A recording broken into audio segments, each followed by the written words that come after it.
I am just a chronicler and welcome you to another video. Since I know many of you watch to relax and fall asleep, I thought it would be nice if you left a comment telling me where you're listening from and if it's raining there. Don't forget to like the video and subscribe to the channel if you're enjoying the episodes.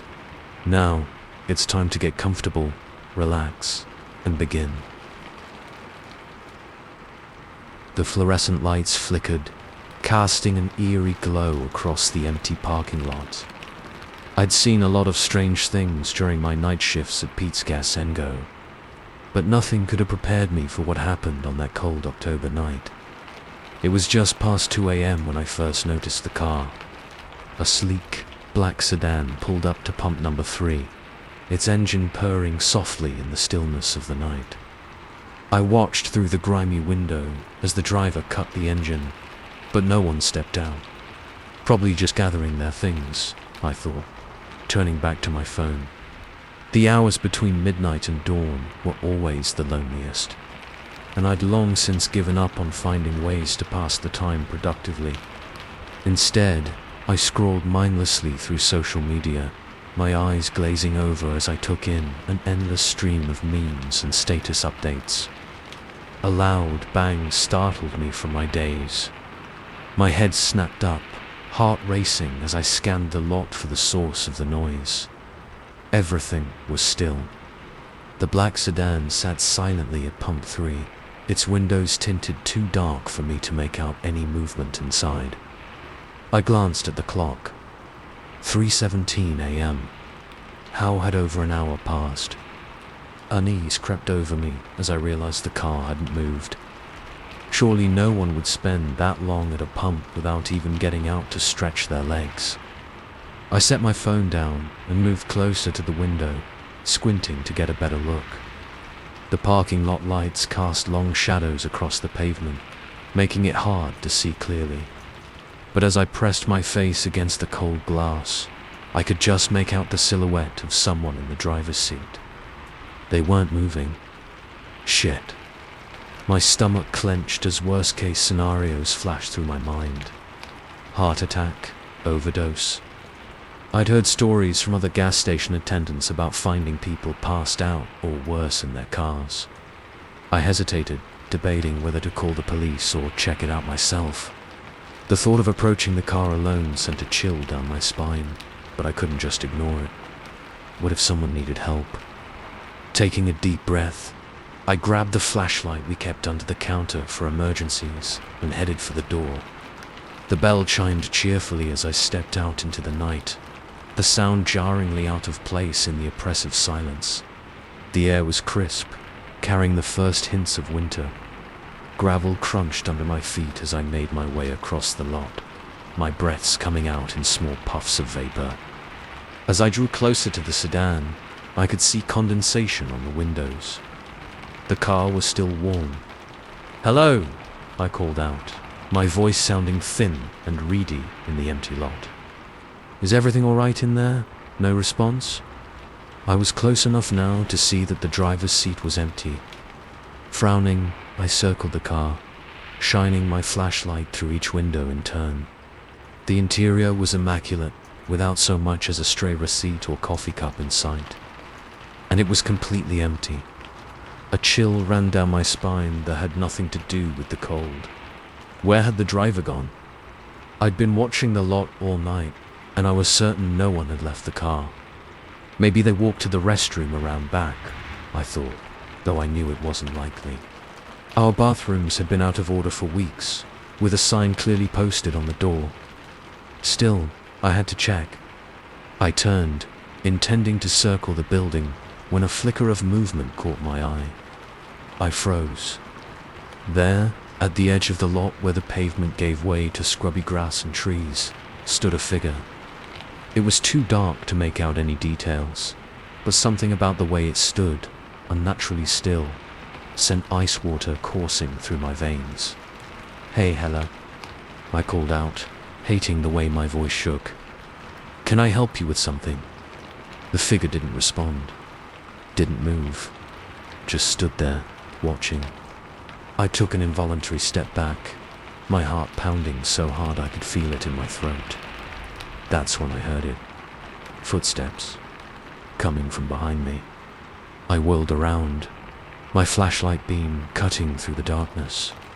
There was another figure, closer this time, emerging from between the pumps, and another stepping out from behind the dumpsters. Panic clawed at my chest as I spun in a circle, my flashlight revealing more silent figures approaching from all sides. They moved with an eerie synchronicity, each step bringing them closer in perfect unison. I wanted to run, to scream, to do something, but terror had turned my limbs to lead. I could only watch, rooted to the spot, as they drew nearer.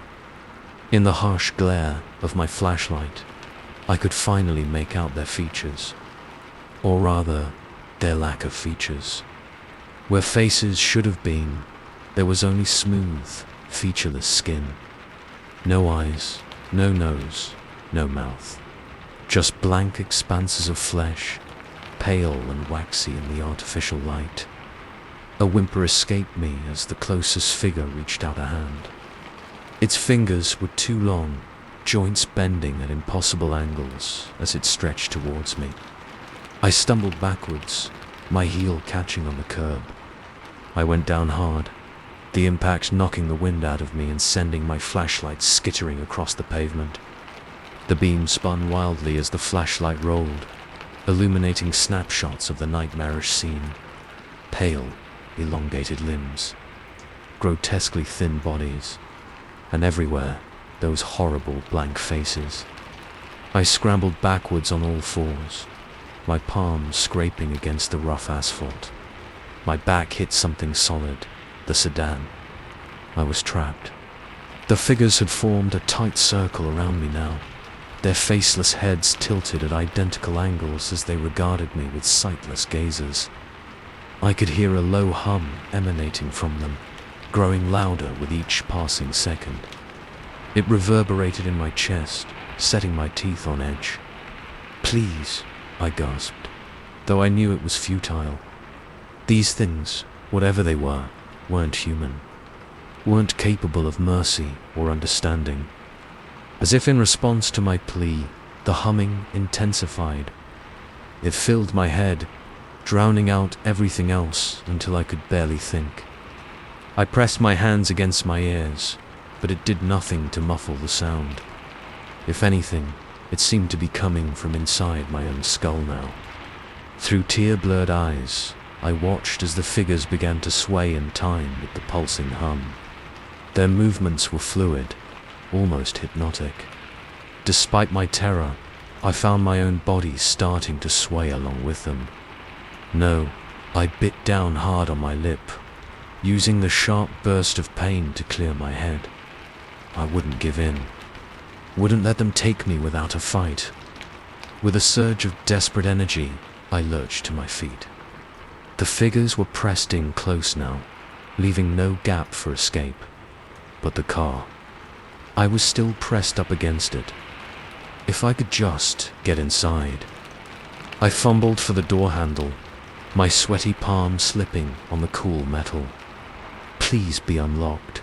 Please be unlocked," I silently begged as I yanked on it with all my strength. The door swung open. I didn't hesitate. I threw myself inside, slamming the door shut behind me. Just as pale, grasping hands reached for me. The locks engaged with a satisfying click, and for a moment, I allowed myself to believe I was safe. But as I turned to look out the window, my heart sank. The figures pressed against the glass, their blank faces mere inches from mine. The humming grew louder, and to my horror, I saw hairline cracks beginning to form in the windows. With shaking hands, I felt around for the keys. "Please, please, please," I silently begged. My fingers brushed cool metal in the cup holder. The engine roared to life, and I nearly sobbed with relief. I threw the car into reverse, not caring where I was going as long as it was away from here. The tires squealed as I peeled out of the parking lot, sideswiping one of the pumps in my haste to escape. I didn't slow down until the gas station was far behind me, nothing more than a pinprick of light in my rearview mirror. Only then did I let myself breathe, gulping in air like a drowning man. What the hell had just happened? My mind raced, trying to make sense of what I'd seen. It wasn't possible. Those things, they couldn't have been real. Maybe I'd fallen asleep at the counter. Maybe someone had slipped something into my drink earlier. There had to be a logical explanation. But as the adrenaline began to fade, leaving me feeling hollow and shaky, I knew the truth. What I'd experienced was all too real. I drove aimlessly through the night, too keyed up to even think about going home. Every shadow on the side of the road made me flinch. Every set of headlights in my rearview mirror sent my heart racing anew. It wasn't until the first rays of sunlight began to peek over the horizon that I finally felt safe enough to pull over. I sat there for a long time, watching as the world slowly came to life around me. People heading to work, joggers out for their morning run, all going about their daily routines as if nothing had changed. But for me, everything had changed. The world I thought I knew had been torn away, leaving something dark and terrifying in its place. As I finally put the car in drive and headed home, one thought kept running through my mind. I was alive, but at what cost? And more importantly, what would happen when the sun set again? Story 2. The first tap was so faint, I almost missed it. But as the sound grew more insistent, a chill crept down my spine. I was miles from civilization, trapped in a stranger's cabin, and something was trying to get in. But let me back up. My name's Alex, and 12 hours ago, I was just another hiker setting out to conquer the Appalachian Trail. I'd been planning this trip for months, poring over maps and gear lists, determined to prove to myself and my doubting family that I could handle the challenge. The first few hours were everything I'd dreamed of. The crisp autumn air filled my lungs as I trudged up steep inclines, the forest around me a riot of red and gold leaves. I felt alive, invigorated, ready to take on the world. Then the storm hit. It came out of nowhere, the sky darkening so quickly it was like someone had flipped a switch. One minute I was admiring the view from a rocky outcropping. The next I was being pelted by icy rain, the wind howling around me with such force it nearly knocked me off my feet. I scrambled to get my bearings, fumbling with my pack to retrieve my rain gear. But in my haste, I must have taken a wrong turn. The well-marked trail I'd been following disappeared, leaving me surrounded by unfamiliar terrain as darkness fell. Panic bubbled up in my chest as I stumbled through the underbrush, my boots slipping on rain-slicked leaves. The temperature was dropping rapidly, and I knew that hypothermia was a real danger if I didn't find shelter soon. That's when I saw it, a faint glimmer of light through the trees. Hope surged through me as I pushed forward, branches whipping at my face. As I broke through the tree line, I found myself in a small clearing. And there, like something out of a fairy tale, stood a cabin. It was old, the log exterior weathered and grey, but it looked solid. Warm light spilled from the windows, and smoke curled from the stone chimney. I hesitated for a moment, torn between relief at finding shelter and unease at the thought of intruding. But as another gust of wind cut through my soaked clothes, I made my decision. I approached the door, my numb fingers curling into a fist to knock. But before I could make contact, the door swung open with a creak. "Hello," I called out, peering into the dimly lit interior. "I'm sorry to intrude, but I got caught in the storm." I was hoping I could. My voice trailed off as I stepped inside. The cabin was empty. A fire crackled merrily in the hearth, casting dancing shadows on the walls. A kerosene lamp sat on a rough-hewn table, its flame flickering gently. But there was no sign of the cabin's occupants. "Hello," I tried again, my voice sounding small and uncertain in the empty room. No response. I should have left then. Should have turned around and taken my chances with the storm. But I was cold, tired, and if I'm being honest, more than a little afraid of heading back out into the darkness. So I stayed. I shed my wet outer layers, hanging them by the fire to dry. As warmth slowly returned to my limbs, I took stock of my surroundings. The cabin was sparsely furnished but cozy. A narrow bed was pushed against one wall, covered in a faded patchwork quilt. Shelves lined another wall, stocked with canned goods and basic supplies. It looked like a typical hunting cabin or weekend getaway spot. But something felt off. I couldn't put my finger on it at first. Then I realized there were no personal touches, no photos, no knickknacks, nothing to indicate who might own this place. It was as if the cabin had been staged, like a set for a play. I pushed the unsettling thought aside, chalking it up to my frazzled nerves. I was safe, I was warm, and that was all that mattered. I'd leave a note explaining my presence and be on my way at first light. As the adrenaline of the day wore off, exhaustion hit me like a truck. I barely managed to kick off my boots before collapsing onto the bed, sleep claiming me almost instantly. I'm not sure how long I slept, but I woke with a start, my heart pounding. For a moment, I couldn't remember where I was. Then it all came rushing back. The storm, getting lost, finding the cabin. I lay still, trying to calm my racing pulse. That's when I heard it. Tap, tap, tap. A rhythmic sound coming from the window above the bed. My first thought was that a branch must be hitting the glass. But as I listened, I realized the tapping was too deliberate, too measured to be caused by the wind. Tap, tap, tap. I held my breath, straining my ears. Was it my imagination, or was the tapping getting louder?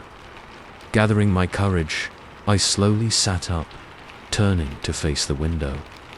The night outside was pitch black, the storm having blotted out any trace of moonlight. I could see nothing but my own reflection, pale and wide-eyed, staring back at me. Tap, tap, tap. I flinched at the sudden increase in volume. This was no branch. Something, or someone, was out there, wanting to get in. "Who's there?" I called out, hating how my voice shook. No answer, just more tapping, faster now, more insistent.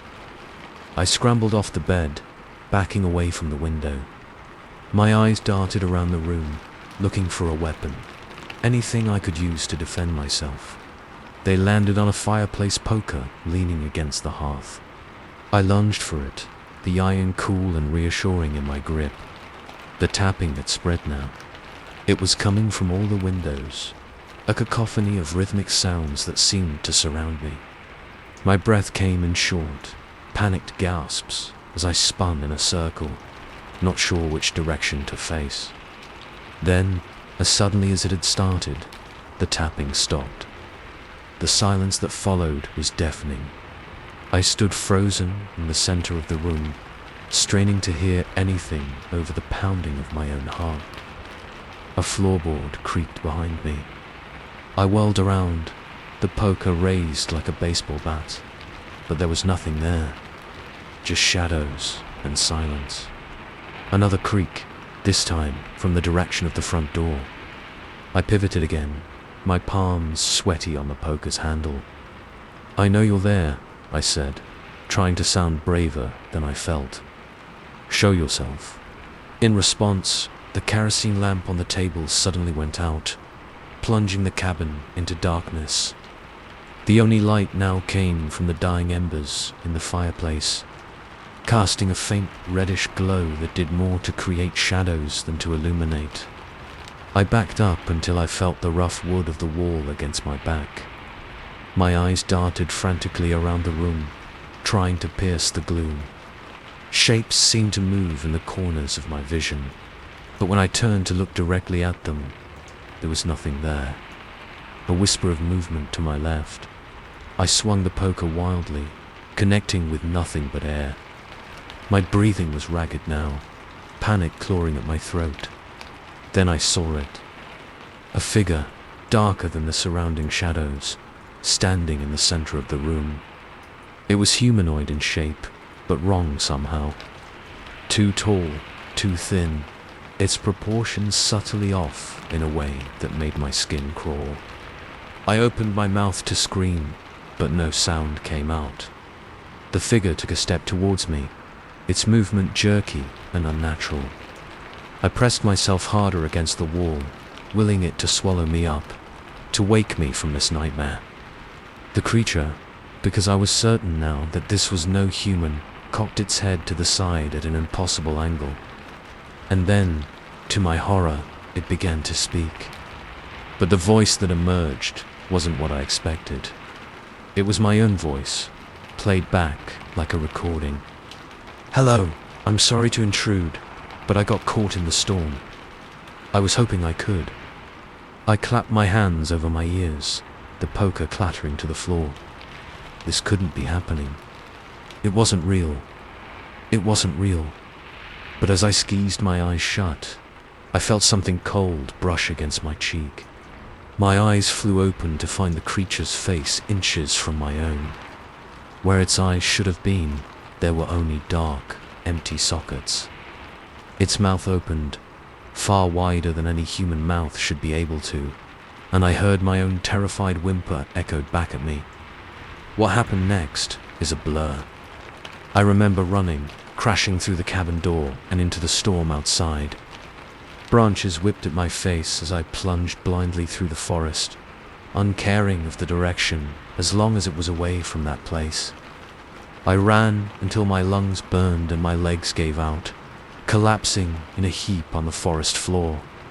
As consciousness faded, my last thought was that I'd rather take my chances with the elements than spend another moment in that cabin. I woke to the sound of voices and the warm touch of sunlight on my face. A search and rescue team had found me, alerted by my family when I failed to check in. As they loaded me into a stretcher, fussing over my hypothermia and various cuts and bruises, I tried to tell them about the cabin, about the creature inside. But when I described where I'd found it, they exchanged worried looks. There was no cabin in that area, they told me. There never had been. As they carried me out of the forest, I craned my neck, trying to catch a glimpse of the clearing, of the cabin I knew had to be there. But all I saw were trees, their leaves gently rustling in the breeze, as if nothing had ever disturbed their quiet solitude. Sometimes, late at night, I still hear it, that rhythmic tapping, growing louder and more insistent. And in the shadows of my room, I catch glimpses of a tall, thin figure, its head cocked at an impossible angle, watching, waiting, ready to speak in my own voice. Story 3. The first thing I noticed was the smell, musty and stale, with an underlying sweetness that made my stomach churn. It was coming from the attic, and it definitely hadn't been there yesterday. I should have called the police right then. Should have run out of the house and never looked back. But curiosity has always been my weakness, and it was about to get me into the kind of trouble I couldn't even imagine.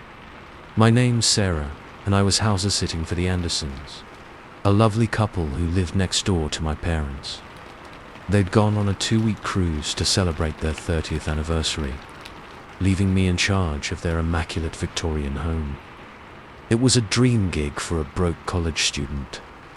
A quiet place to study, a fully stocked fridge, and a generous paycheck at the end.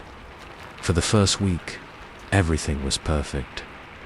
I'd settled into a comfortable routine, dividing my time between classes, studying in the Andersons' cozy library and binge-watching Netflix on their massive TV. But on day 8, things started to get weird. It began with small things. a book out of place in the library, a dirty glass in the sink that I was sure I'd washed, the creaking of floorboards late at night when I knew I was alone in the house. I brushed it off at first, blaming my absent-mindedness or the settling of the old house. But then came the smell. I was in the upstairs hallway when it hit me, so strong it made my eyes water. My gaze was drawn to the ceiling, where a small trapdoor led to the attic.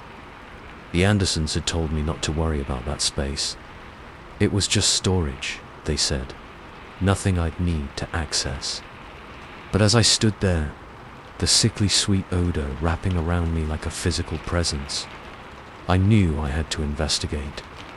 With trembling hands, I reached for the pull cord dangling from the trapdoor. It took a couple of tugs before the door swung open, a rush of stale air washing over me. I sneezed, waving away dust motes that danced in the beam of light now streaming into the dark space above. I retrieved a flashlight from the emergency kit in the kitchen, steeling myself before climbing the rickety ladder that had unfolded with the trapdoor. My heart pounded in my chest as I poked my head into the attic, the beam of my flashlight cutting through the gloom. At first glance, it looked like a typical attic. Exposed beams, piles of cardboard boxes, old furniture draped in sheets. But as I played my light around the space, something caught my eye. In the far corner, partially obscured by a stack of boxes, was what looked like a makeshift living area. I clambered fully into the attic, curiosity overriding my fear as I approached the strange setup. There was a sleeping bag spread out on the floor, surrounded by empty food wrappers and water bottles. A small battery-powered lantern sat on an overturned crate, next to a pile of books and magazines. My blood ran cold as the realization hit me. Someone had been living up here, maybe still was. I spun around, suddenly acutely aware of the shadows lurking in every corner. The attic seemed to stretch endlessly, the beam of my flashlight barely penetrating the darkness. Was that movement I saw out of the corner of my eye, or just my imagination playing tricks on me? I needed to get out of there, now. I scrambled back towards the trapdoor, my feet tangling in a discarded blanket. I went down hard, the flashlight flying from my hand and rolling away, its beam spinning crazily across the attic before going out. For a moment, I lay there in total darkness, the blood rushing in my ears, drowning out everything else. Then I heard it. Footsteps, coming up the ladder. Panic seized me. I wanted to scream, to run, but my body wouldn't cooperate. I could only lie there, frozen, as the footsteps drew nearer. A new light appeared, the warm glow of the battery-powered lantern. It illuminated a pair of dirty work boots, then ragged jeans, then, well, looks like we have a curious little cat, don't we? The voice was rough, gravelly, like someone who'd smoked too many cigarettes. I forced myself to look up, into the face of the man standing over me. He was older, maybe in his 50s, with a scraggly grey beard and eyes that gleamed with an unsettling intensity. He smiled down at me, but it didn't reach those eyes. "But please," I managed to stammer out. "Don't hurt me. I'll leave. I won't tell anyone He cut me off, crouching down beside me. "No need for that. We're all friends here, aren't we? You've been such a good host, after all." My mind reeled. Host? Had he been watching me this whole time? As if reading my thoughts? His grin widened. "Oh yes, I've seen you. Studying so diligently, dancing around the kitchen while you cook. You sing in the shower, did you know that?" "Not very well, I'm afraid." Bile rose in my throat. This couldn't be happening. It had to be a nightmare. "Why don't you get up now?" he said, his tone conversational. as if we were old friends chatting over coffee. Can't have you catching a chill on this dusty floor. When I didn't move, his expression hardened. I said, "Get up." I scrambled to my feet, my legs shaky beneath me. He stood as well, still blocking my path to the trapdoor. "That's better," he said, his smile returning. "Now, why don't we go downstairs and have a proper chat? I've been dying for some company." "Who are you?" I asked, hating how my voice trembled. He chuckled, the sound sending shivers down my spine. "Now that's not very polite, is it? Shouldn't you introduce yourself first? But I suppose I can let it slide. You can call me Jack. I'm an old friend of the Andersons, you see. They've always been kind enough to let me stay when I'm in town." I knew he was lying. The Andersons had never mentioned anyone named Jack, and they certainly wouldn't have allowed someone to live in their attic. "You're lying," I said, surprising myself with my boldness. "The Andersons don't know you're here." His eyes flashed dangerously. "Careful now. It's not nice to call people liars, especially when they're just trying to be friendly." He took a step towards me, and I instinctively backed up, bumping into a stack of boxes. They teetered precariously before toppling over with a crash that seemed deafening in the confined space.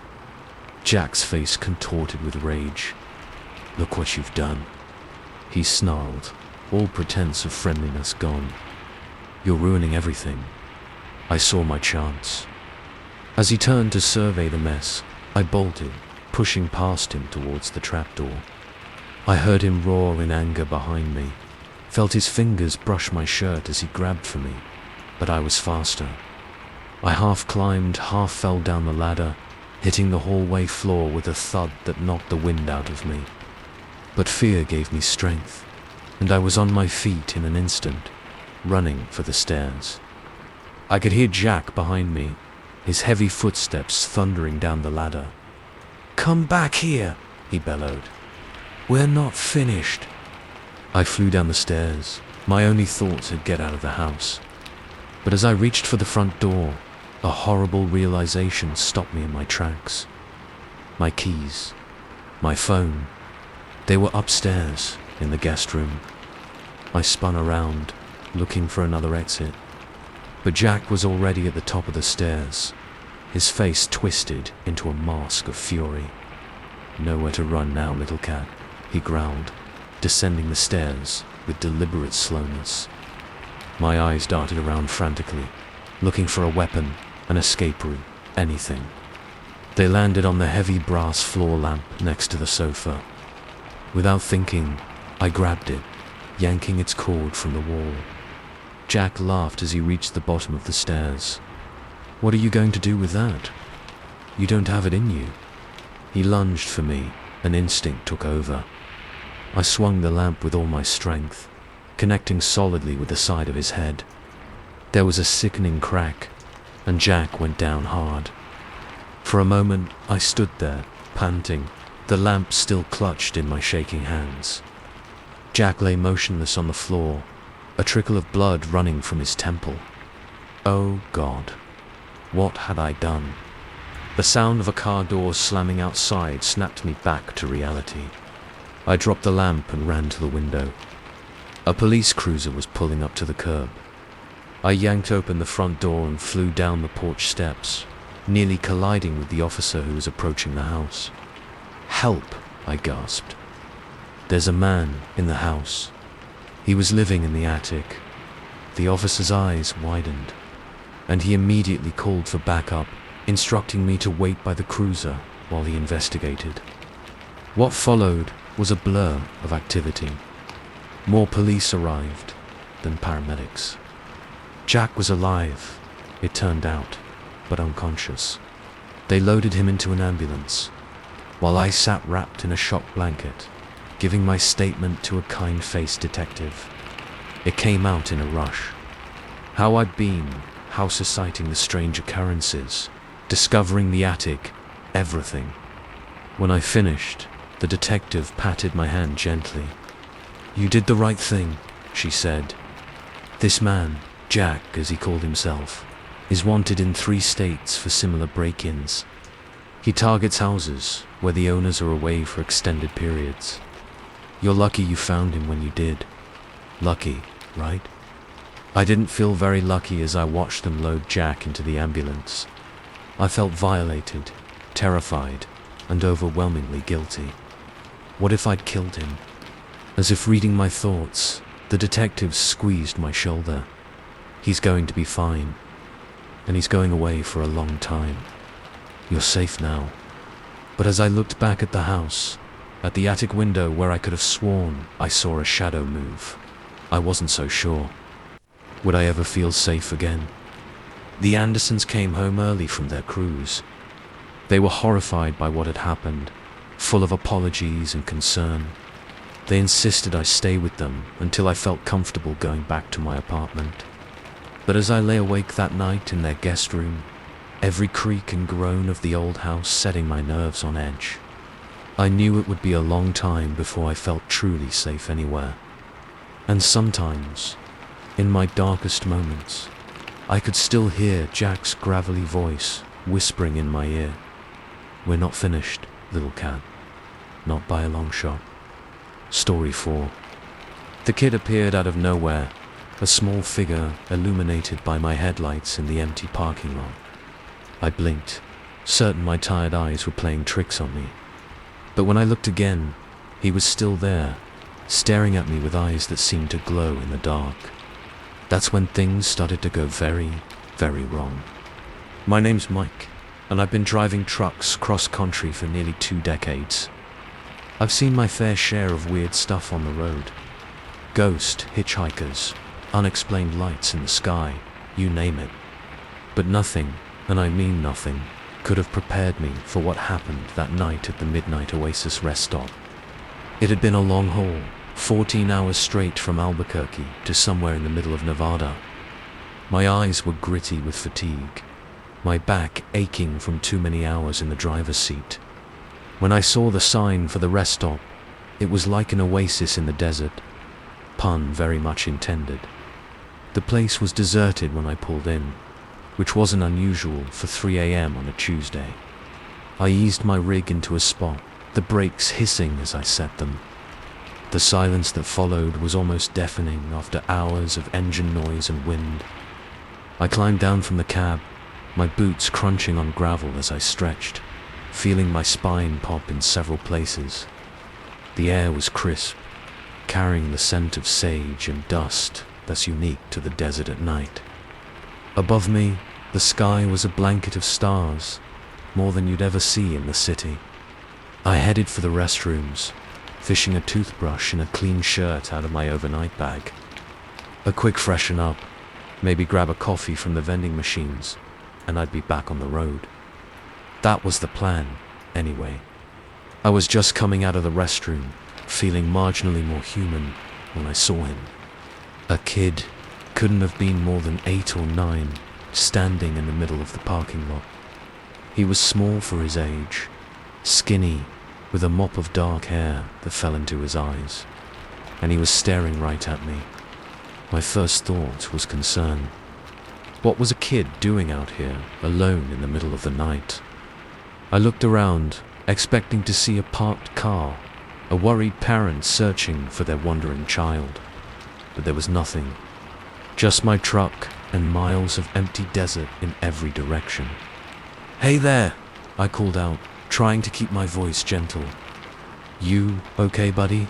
Where are your parents?" The kid didn't respond, didn't move, just kept staring at me with those unnaturally bright eyes. A chill ran down my spine that had nothing to do with the cool night air. Something was very wrong here. I took a step towards him, and that's when things got weird. The kid flickered, like an old TV with bad reception. 1 second he was there, the next he was gone, then back again. I froze, my heart pounding in my chest. This wasn't possible. I was hallucinating, had to be. Too many hours on the road, not enough sleep. I squeezed my eyes shut, counted to 10, and opened them again. The kid was gone. I let out a shaky breath, relief washing over me. Just my imagination after all. I turned back towards my truck, eager to get out of there and chalk this up to exhaustion-induced delusions. That's when I saw them. Cars. Dozens of them, suddenly filling the parking lot that had been empty moments ago. They were old models, classics from the 50s and 60s, all gleaming under the harsh fluorescent lights as if they'd just rolled off the assembly line. But there was no one in them, no one around them. Just rows and rows of empty vehicles appearing out of thin air. I stumbled backwards, my back hitting the restroom door. This couldn't be real. I had to be dreaming. A flicker of movement caught my eye. The kid was back, standing between two shiny Chevrets. But he wasn't alone this time. Shadowy figures were emerging from behind the cars, their features indistinct, moving with an unnatural fluidity that made my skin crawl. I ran, blind panic propelling me across the parking lot towards my truck.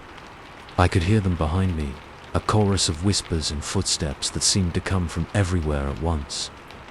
I reached my rig, yanking open the door and hauling myself into the cab with a desperation I'd never felt before. My hands shook as I fumbled with the keys, dropping them once before managing to jam them into the ignition. The engine roared to life, and I threw the truck into gear, not even bothering with my seatbelt as I stamped on the accelerator. The tires squealed as I peeled out of the parking lot, my heart pounding so hard I could feel it in my throat. In my rearview mirror, I could see the figures gathered at the edge of the lot, watching me go. And in front of them all was the kid, those glowing eyes locked on me even as I sped away. I drove 4 miles, my knuckles white on the steering wheel, too afraid to stop or even slow down. It wasn't until the first hints of dawn began to lighten the sky that I finally felt safe enough to pull over at a truck stop. My hands were shaking so bad I could barely dial the number, but I managed to call my dispatcher. I told her I was sick, that I couldn't finish the run. She wasn't happy, but must have heard something in my voice because she didn't argue. As I sat there in the cab, waiting for another driver to come take over my haul, I tried to make sense of what had happened. Had it all been a hallucination? A vivid waking dream brought on by exhaustion? I almost managed to convince myself. Almost. But then I noticed something on the passenger seat. Something that hadn't been there before. A small, tattered teddy bear. Its button eyes seemed to stare at me accusingly. With trembling fingers, I picked it up. It was old. The kind of toy that hadn't been made in decades. And it smelled of dust and sage and something else. Something sickly sweet that made my stomach churn. I threw it out the window, watching in the mirror as it tumbled across the asphalt. But even as it disappeared from view, I couldn't shake the feeling that this wasn't over. For weeks after, I couldn't sleep. Every time I closed my eyes, I saw that kid. Those glowing eyes, those shadowy figures. I'd wake up in a cold sweat, certain I could hear whispers in the dark corners of my room. I tried to go back to work, but every rest stop, every dark stretch of highway filled me with a nameless dread. I kept expecting to see that kid, standing in my headlights, waiting for me. Finally, I couldn't take it anymore. I quit my job, moved back to my hometown, took a job at the local factory, anything to keep me off the roads at night. But even now, years later, I can't escape it. Sometimes, out of the corner of my eye, I'll catch a glimpse of a small figure, gone when I turn to look. Or I'll wake up in the middle of the night, sure that I heard a child's laughter echoing down the hall. And every now and then, I'll come across a small, tattered teddy bear, sitting innocently on a shelf in a store or abandoned on a park bench. Its button eyes always seem to find me, no matter where I go. I know now that I didn't escape that night. Whatever was at that rest stop, whatever that kid was, it let me go. And someday, I fear, it's going to want me back. So if you're ever driving late at night and you see a rest stop called Midnight Oasis, just keep driving. No matter how tired you are, no matter how much you need a break, keep driving and don't look back. Because if you stop, if you see a kid standing alone in the parking lot, well, you might never leave. And if you do, you'll never really be free. I know I'm not.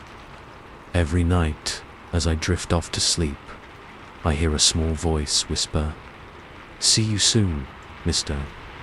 We've been waiting for you to come back." And I know, deep in my bones, that one day I will.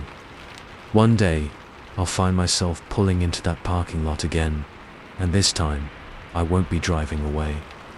So do yourself a favor. Stay on the main roads. Keep your doors locked.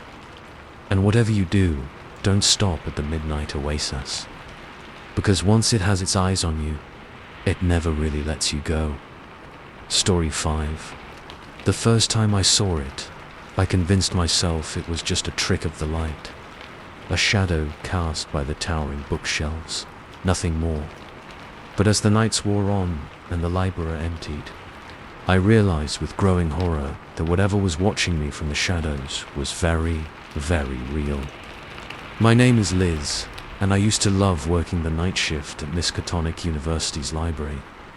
The quiet solitude, the musty smell of old books, the soft glow of the reading lamps. It was my idea of paradise. I was a graduate student in ancient history, and the late hours gave me plenty of time to work on my thesis between shelving books and helping the occasional insomniac student. But that was before the watching began. It started subtly enough.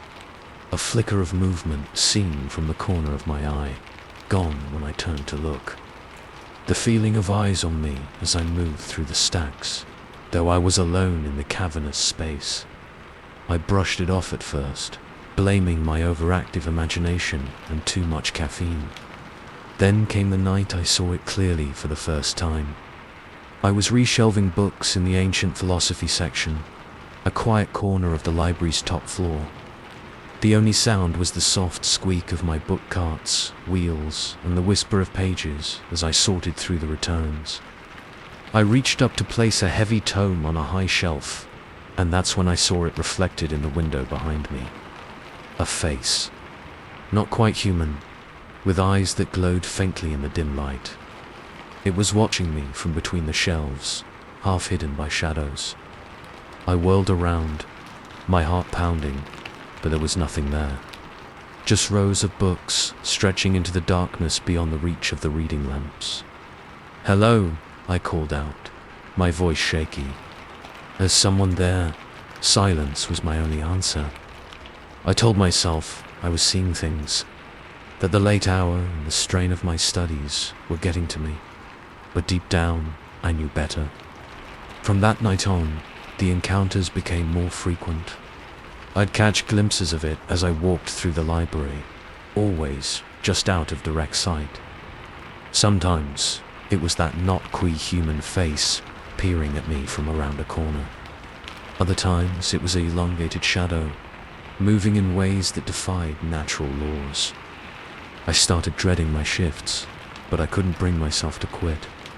I needed the job, and more than that, I needed access to the library's vast collection for my research.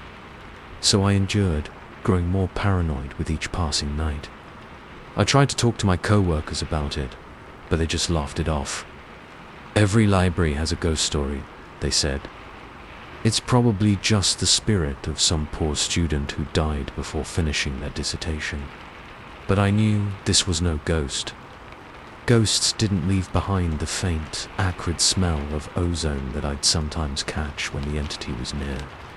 They didn't make the lights flicker and the computers glitch out. And they certainly didn't leave messages. It was about a month after the first sighting when I found the first note. I was closing up for the night, making my final rounds to make sure no students had fallen asleep in the study carrels. As I passed the reference desk, something caught my eye. There, placed prominently on the polished wood surface, was a piece of paper that hadn't been there moments before. With trembling hands, I picked it up. The message was short, written in an elegant, spidery script. "I see you, Elizabeth. Do you see me?" I dropped the paper as if it had burned me, looking wildly around the empty library. "Who's there?" I shouted, my voice echoing in the cavernous space. This isn't funny, but I knew it wasn't a prank. The use of my full name, which I never used at work, sent chills down my spine. After that night, the notes became a regular occurrence. I'd find them tucked into books I was reshelving, slipped under the keyboard at my workstation, even once folded into the sandwich I'd brought for lunch. "You're getting closer, Elizabeth. Keep looking. The answers you seek are not in those dusty tomes. I can show you truths beyond your wildest imaginings."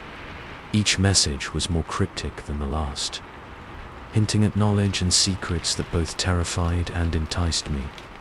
Despite my fear, I found myself growing curious. What did this entity want? What truths was it talking about? I threw myself into research, poring over every book on the occult and paranormal I could find in the library's extensive collection.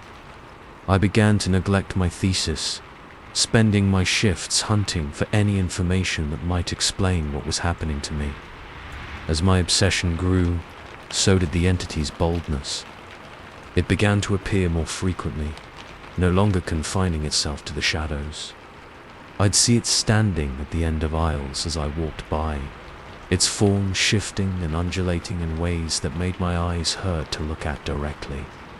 One night, as I was locking up, I heard a voice behind me, soft, sibilant, with an accent I couldn't place. "Elizabeth?" At last we meet face to face. I turned slowly, my heart pounding so hard I thought it might burst from my chest. There it stood, mere feet away. In the harsh fluorescent light of the lobby, I could finally see it clearly. It was tall, impossibly tall, its body a shifting mass of shadows and light. Where its face should have been was a swirling vortex of colors I had no names for.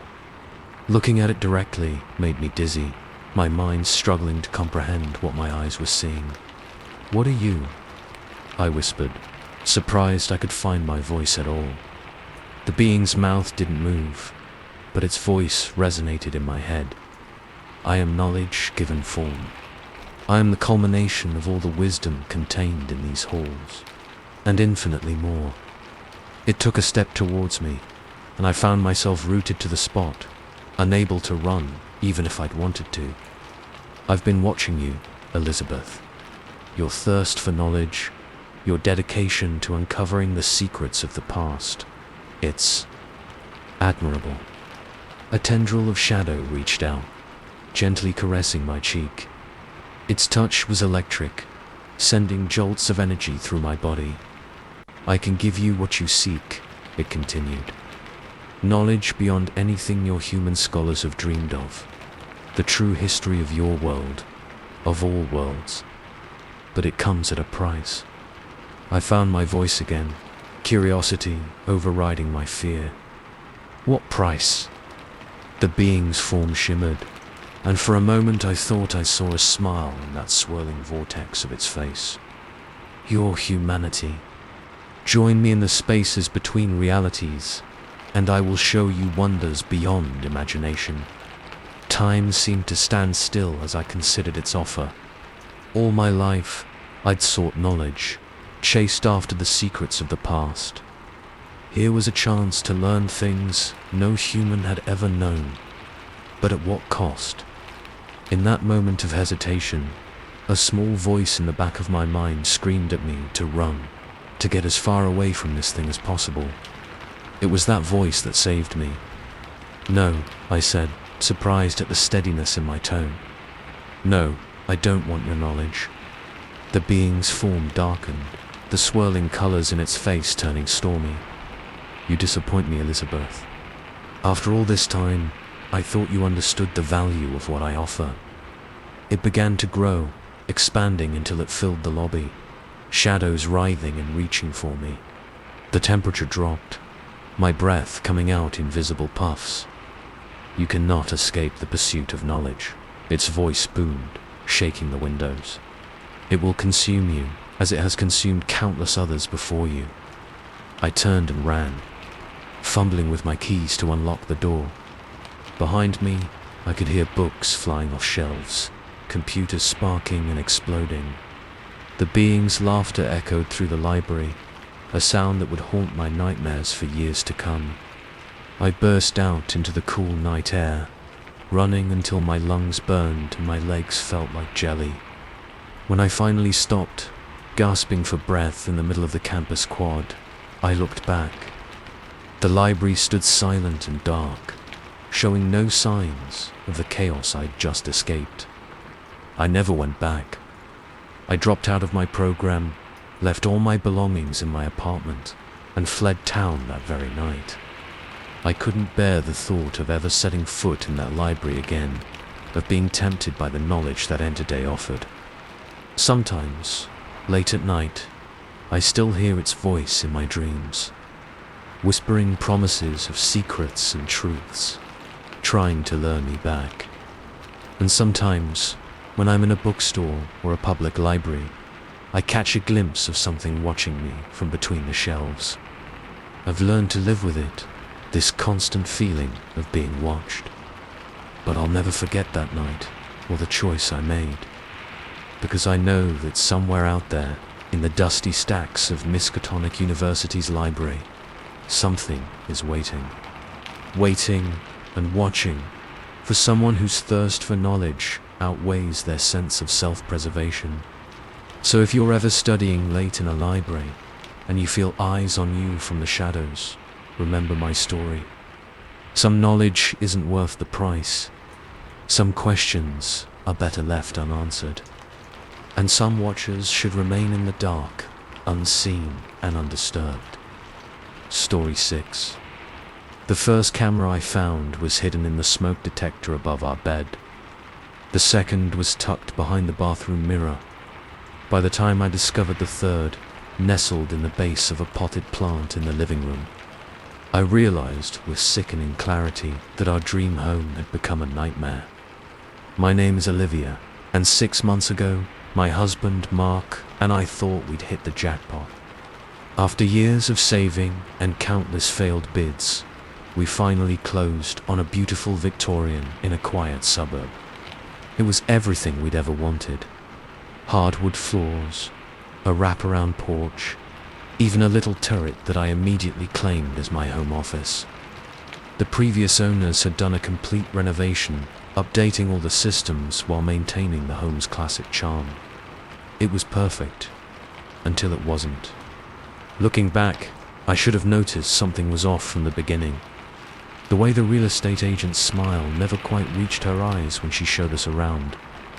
The oddly specific clause in the contract about not making any structural changes to the house for the first year of ownership. The fact that the previous owners had moved out so abruptly, leaving behind furniture and personal items that we were told to just use or dispose of as you see fit. But we were too excited, too caught up in the whirlwind of finally achieving our dream, to pay attention to these red flags. The first few weeks were blissful.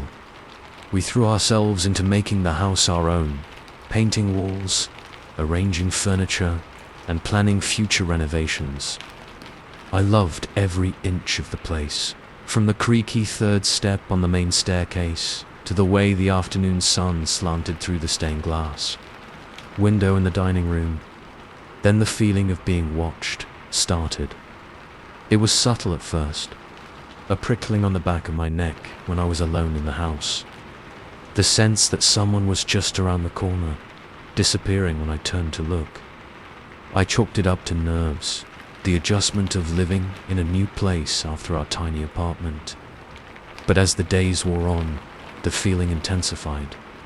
I'd wake up in the middle of the night, certain I'd heard footsteps in the hallway. Objects would be slightly out of place. A book moved on the shelf. A chair angled differently than I remembered leaving it.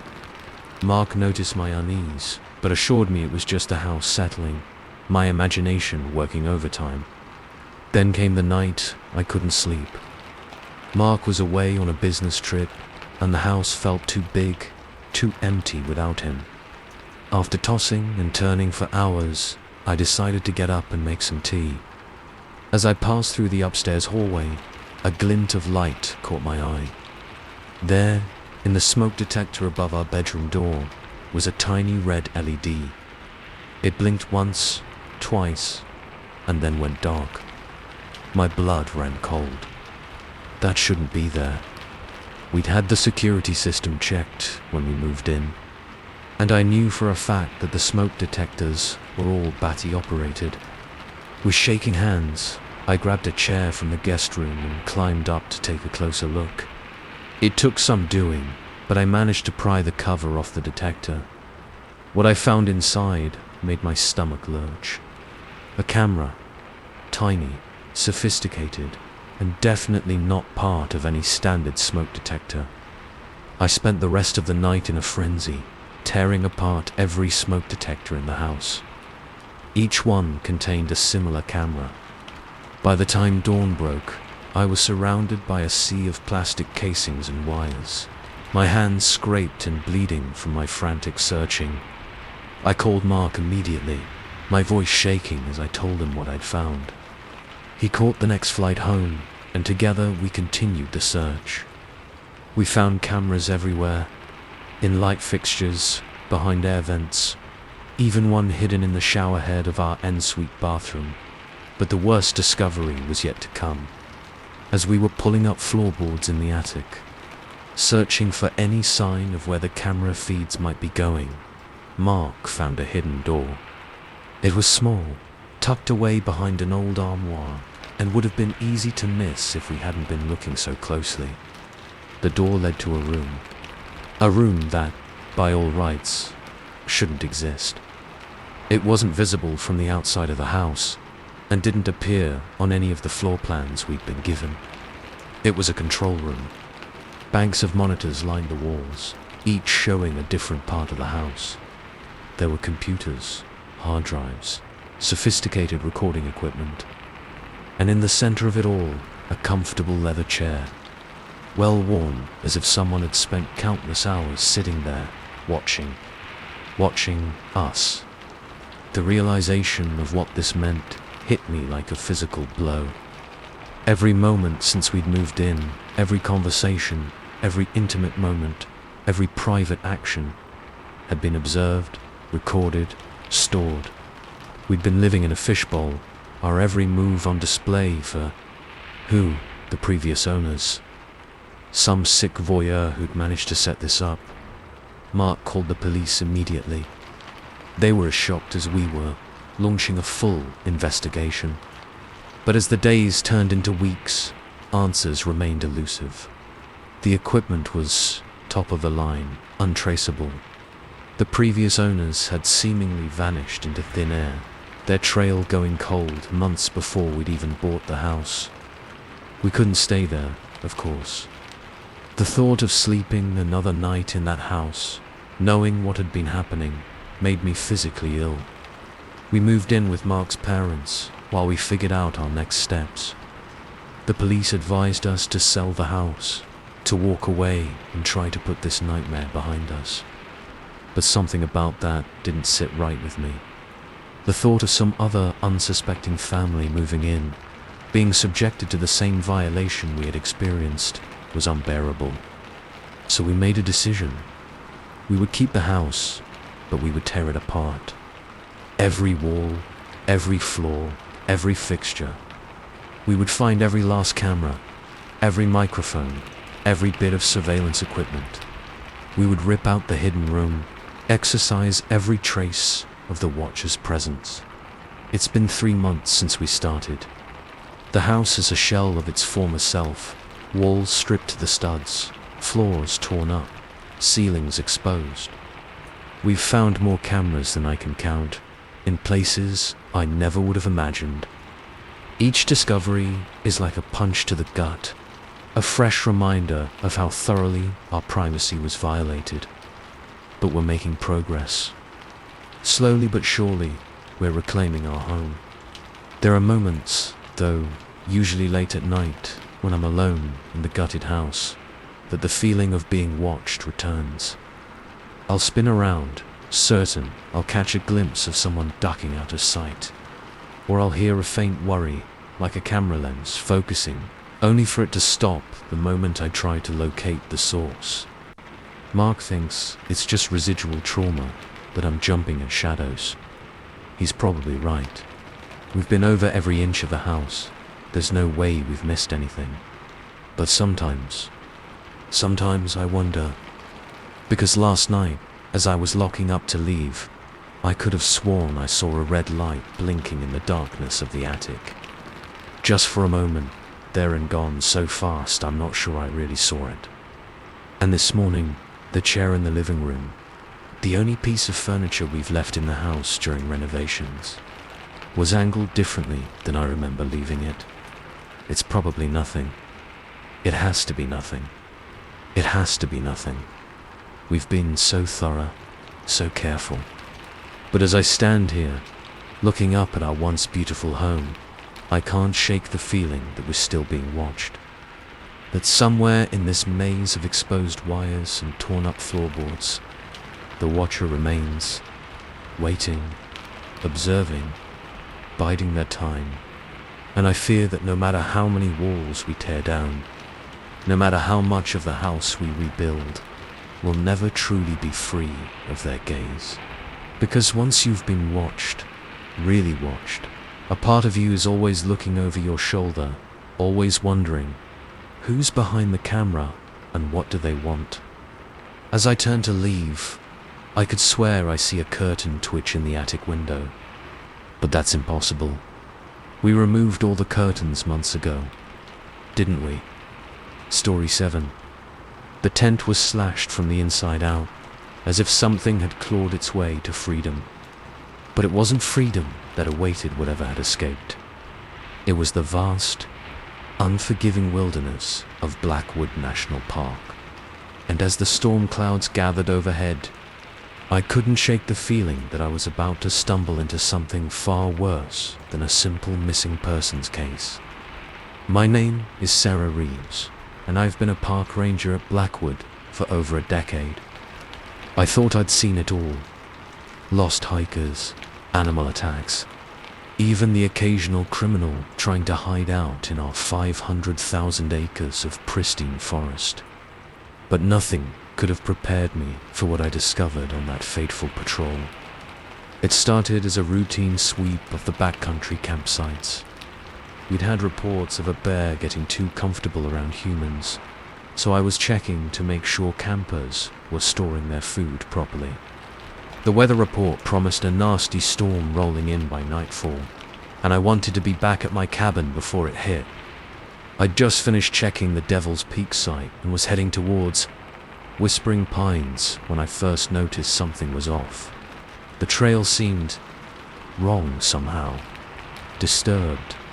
Broken branches and trampled undergrowth suggested someone or something had left the path in a hurry. My hand instinctively went to the tranquilizer gun at my hip as I surveyed the damage. This was no bear. The destruction was too erratic, too frenzied. It looked more like someone had torn through here in a blind panic. I radioed it in to dispatch. Sierra Romeo to base. I've got signs of disturbance on the Whispering Pines trail, about a mile from the campsite. I'm going to check it out. Copy that, Sierra Romeo. Be careful out there. Storms moving in faster than expected. As if on cue, a low rumble of thunder rolled across the sky. I picked up my pace, following the trail of destruction off the main path. The further I went, the worse it got. Whole saplings were snapped in half, deep gouges carved into tree trunks. Whatever had come through here was big, and it was angry. The trail led me to a small clearing, and that's where I found the tent, or what was left of it. The once cheery blue nylon was now a shredded mess, personal belongings scattered around like confetti. A backpack lay nearby, its contents spilled across the forest floor. Sierra Mota Base, I called in again, my voice tight. I've found an abandoned campsite at the following coordinates. Signs of violence. Requesting backup and a forensics team. Copy Sierra Romeo. Unix en route. ETA 45 minutes. What's your status? I was about to respond when a flicker of movement caught my eye. There, half hidden under a torn sleeping bag, was a cell phone. Its screen was cracked, but it was still on, a video playing on loop. With a growing sense of dread, I picked it up, angling the screen so I could see better. The image was shaky, clearly filmed by someone running. Trees whipped past, and I could hear panicked breathing. Then the camera turned, focusing on something behind the runner. My blood ran cold. It was only visible for a split second before the video looped, but it was enough. A face, if you could call it that. Pale, almost luminescent in the dim forest light, with eyes that seemed to glow with an inner fire. The mouth was open in a silent scream, rows of needle-sharp teeth gleaming. I dropped the phone like it had burned me, my heart pounding. This had to be a prank, right? Some kid's idea of a scary movie. But deep down, I knew. The fear in that shaky footage was real. The destruction around me was real. And whatever that thing was, it was still out there. A crack of thunder made me jump, and fat raindrops began to fall, quickly turning into a downpour. I needed to get out of there, to wait for backup. But as I turned to leave, I heard it. A scream. Distant, almost lost in the sound of rain and wind, but unmistakably human, and unmistakably terrified. Every instinct told me to run, to get as far away from here as possible. But I couldn't. Someone was out there, someone who needed help. It was my job to provide that help, no matter how scared I was. I drew my gun and plunged into the underbrush, in the direction of the scream. The rain was coming down in sheets now, reducing visibility to almost nothing. I stumbled through the forest, my uniform soaked through, straining to hear anything over the storm. Another scream, closer this time. I picked up my pace, heart pounding so hard I could feel it in my throat. The trees began to thin, and I found myself on the edge of a small ravine. The scream had come from down there, I was sure of it. I was about to start making my way down when I saw it. A figure crouched at the bottom of the ravine. Even through the rain, I could tell it wasn't human. Its proportions were all wrong, limbs too long, and joints bending in impossible ways. It was hunched over something. Someone. Hey, I shouted, my voice nearly lost in the storm. Get away from them. The creature's head snapped up, and I found myself staring into those glowing eyes I'd seen in the video. For a moment, we were frozen, locked in a stare down straight out of a nightmare. Then it moved. Faster than anything I'd ever seen, it scaled the ravine wall, coming straight for me.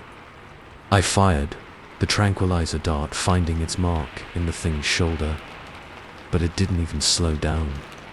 I turned and ran, blind panic giving me speed I didn't know I possessed. Behind me, I could hear it crashing through the underbrush, gaining on me with every step. My lungs burned, my legs screamed in protest, but I didn't dare slow down. I burst out onto the main trail, my boots slipping on the muddy ground. In the distance, I could see lights. My backup had arrived. I was going to make it. A weight slammed into me from behind, sending me sprawling.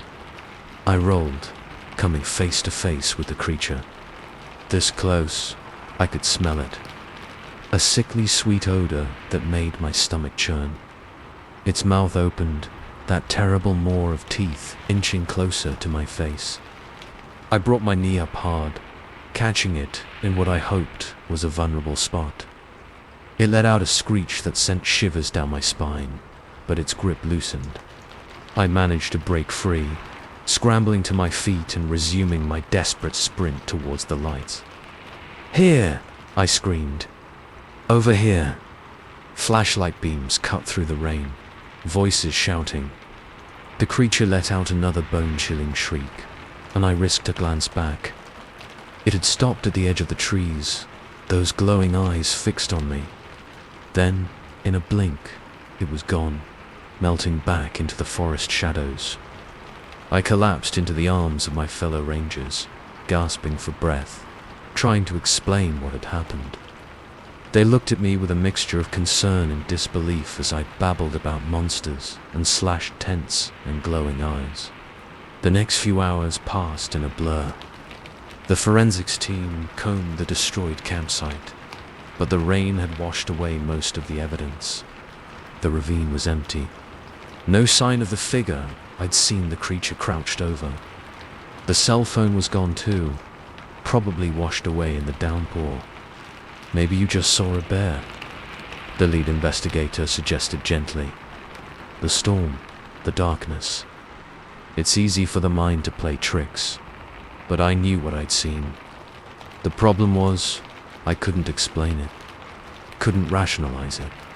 And as the days turned into weeks with no further sightings or incidents, I began to doubt myself. Had it all been a stress-induced hallucination? I was ready to write it off as such, to file it away as a strange experience brought on by bad weather and an overactive imagination.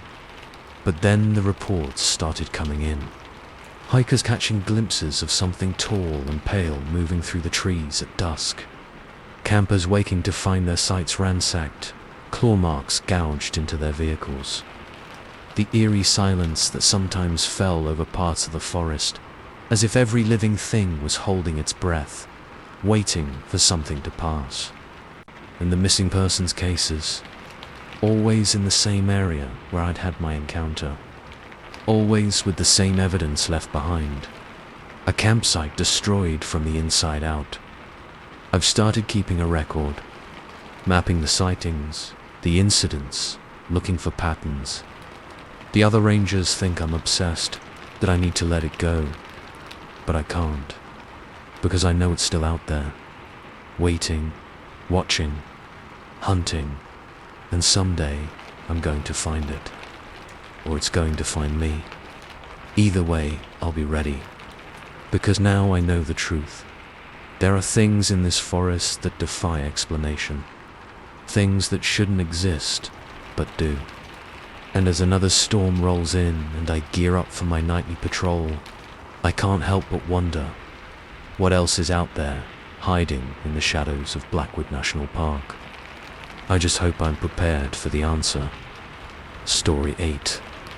The statue's eyes followed me as I made my rounds, its stony gaze boring into my back long after I'd passed. I told myself it was just a trick of the light, a product of my sleep-deprived imagination. But when I reviewed the security footage later that night, my blood ran cold. The statue hadn't just moved, it had come to life. My name is Mike Lawson, and until recently, I was the night security guard at the Oakwood Museum of Ancient History. It was supposed to be an easy gig. Walk the halls, check the locks, make sure no one was trying to pull a night at the museum stunt. For the first few months, that's exactly what it was. Boring, predictable, perfect for a guy trying to finish his degree in archaeology. Then came the night everything changed. It started with the new exhibit, Echoes of Eternity, statues through the ages, a collection of sculptures from various ancient civilizations, on loan from museums around the world. The centerpiece was a life-size statue of a woman, carved from some kind of black stone I'd never seen before. The placard called her the Eternal Watcher, discovered in some unnamed tomb in Egypt. from the moment they installed her, something felt off. Maybe it was the way her blank eyes seemed to follow you around the room, or the way the air felt heavier, colder in her presence. I brushed it off as nerves, the product of too many late nights and too much caffeine. But as the days wore on, strange things started happening. Objects would move between my rounds. A vase turned slightly, a painting hanging crooked when I knew it had been straight moments before. The motion sensors would go off in empty rooms, only for me to arrive and find nothing out of place. And always, that feeling of being watched. I tried to rationalize it. Old buildings settle. The AC can cause things to shift. But deep down, I knew something wasn't right. It all came to a head on a Tuesday night, about a week after the exhibit opened. I was making my usual rounds, flashlight beams sweeping across ancient artifacts and glass display cases. As I entered the main gallery where the Eternal Watchers stood, the hairs on the back of my neck stood up. Something was different. I played my light across the room, heart pounding as I tried to identify what had changed. Then I saw it, the statue. It had moved. Not much. Just a slight turn of the head, the angle of the arm different than I remembered. But I knew, with absolute certainty, that it wasn't how it had been positioned earlier that evening. "This is crazy," I muttered to myself, approaching the statue cautiously. Statues don't move. But as I got closer, I noticed something that made my breath catch in my throat. There, on the pedestal where the statue stood, was a smudge. A footprint, made of the same black stone as the statue itself. I stumbled backwards, my heart hammering so hard I thought it might burst from my chest. This wasn't possible. It couldn't be real. I ran to the security office, fumbling with the keys in my haste to get inside. I needed to check the cameras, to prove to myself that I wasn't losing my mind. The footage started normally enough. Empty gallery, statues standing silent and still. But at exactly 2:17 a.m., the screen flickered. When the image stabilized, the Eternal Watcher was facing the camera. My hands shook as I fast-forwarded through the footage. Over the next hour, the statue moved several times, each movement punctuated by that same video glitch. It was as if it knew when the cameras weren't watching, but the worst was yet to come. At 3:42 a.m., the statue turned to fully face the camera. And then, slowly, deliberately, it raised a hand to its face. The fingers, previously curled into a graceful gesture, extended one by one until the statue was pointing directly at the camera, directly at me. I slammed the laptop shut, my breath coming in short, panicked gasps. This couldn't be happening. Statues didn't move. They didn't point at cameras. They didn't leave footprints. A sound from the gallery made me freeze. Soft, rhythmic, like stone scraping against stone. Footsteps. I should have run. Should have left the building and never looked back. But curiosity and fear warred within me, and before I knew what I was doing, I was creeping back towards the main gallery, flashlight clutched in my trembling hand. The gallery was dark when I entered, the emergency lights casting long shadows across the floor. My flashlight beam danced across empty pedestals and glass cases, finally coming to rest on the spot where the Eternal Watcher had stood. The pedestal was empty. A scraping sound behind me made me whirl around, the flashlight beam illuminating. Nothing, just more shadows and silent artifacts. "Hello," I called out, hating how my voice shook. "Is anyone there?" Silence was my only answer. But as I turned to leave, to run and call for help, I caught a flicker of movement from the corner of my eye. I spun, the flashlight beam landing on the far corner of the room. There she stood, the Eternal Watcher. no longer confined to her pedestal, but standing free, her blank eyes fixed on me. I opened my mouth to scream, but no sound came out. I was paralyzed, trapped in the statue's gaze like a fly in amber. Slowly, so slowly it was almost imperceptible, she began to move. One foot lifted, then placed down in front of the other. The scraping of stone on stone filled the air as she took one step, then another, towards me. My paralysis broke and I ran, bursting out of the gallery and down the museum's maze-like halls. I could hear her behind me, that terrible scraping growing louder as she gained on me. I ducked into a small room filled with Egyptian artifacts, desperately looking for a place to hide. My eyes fell on a sarcophagus, its lid propped open.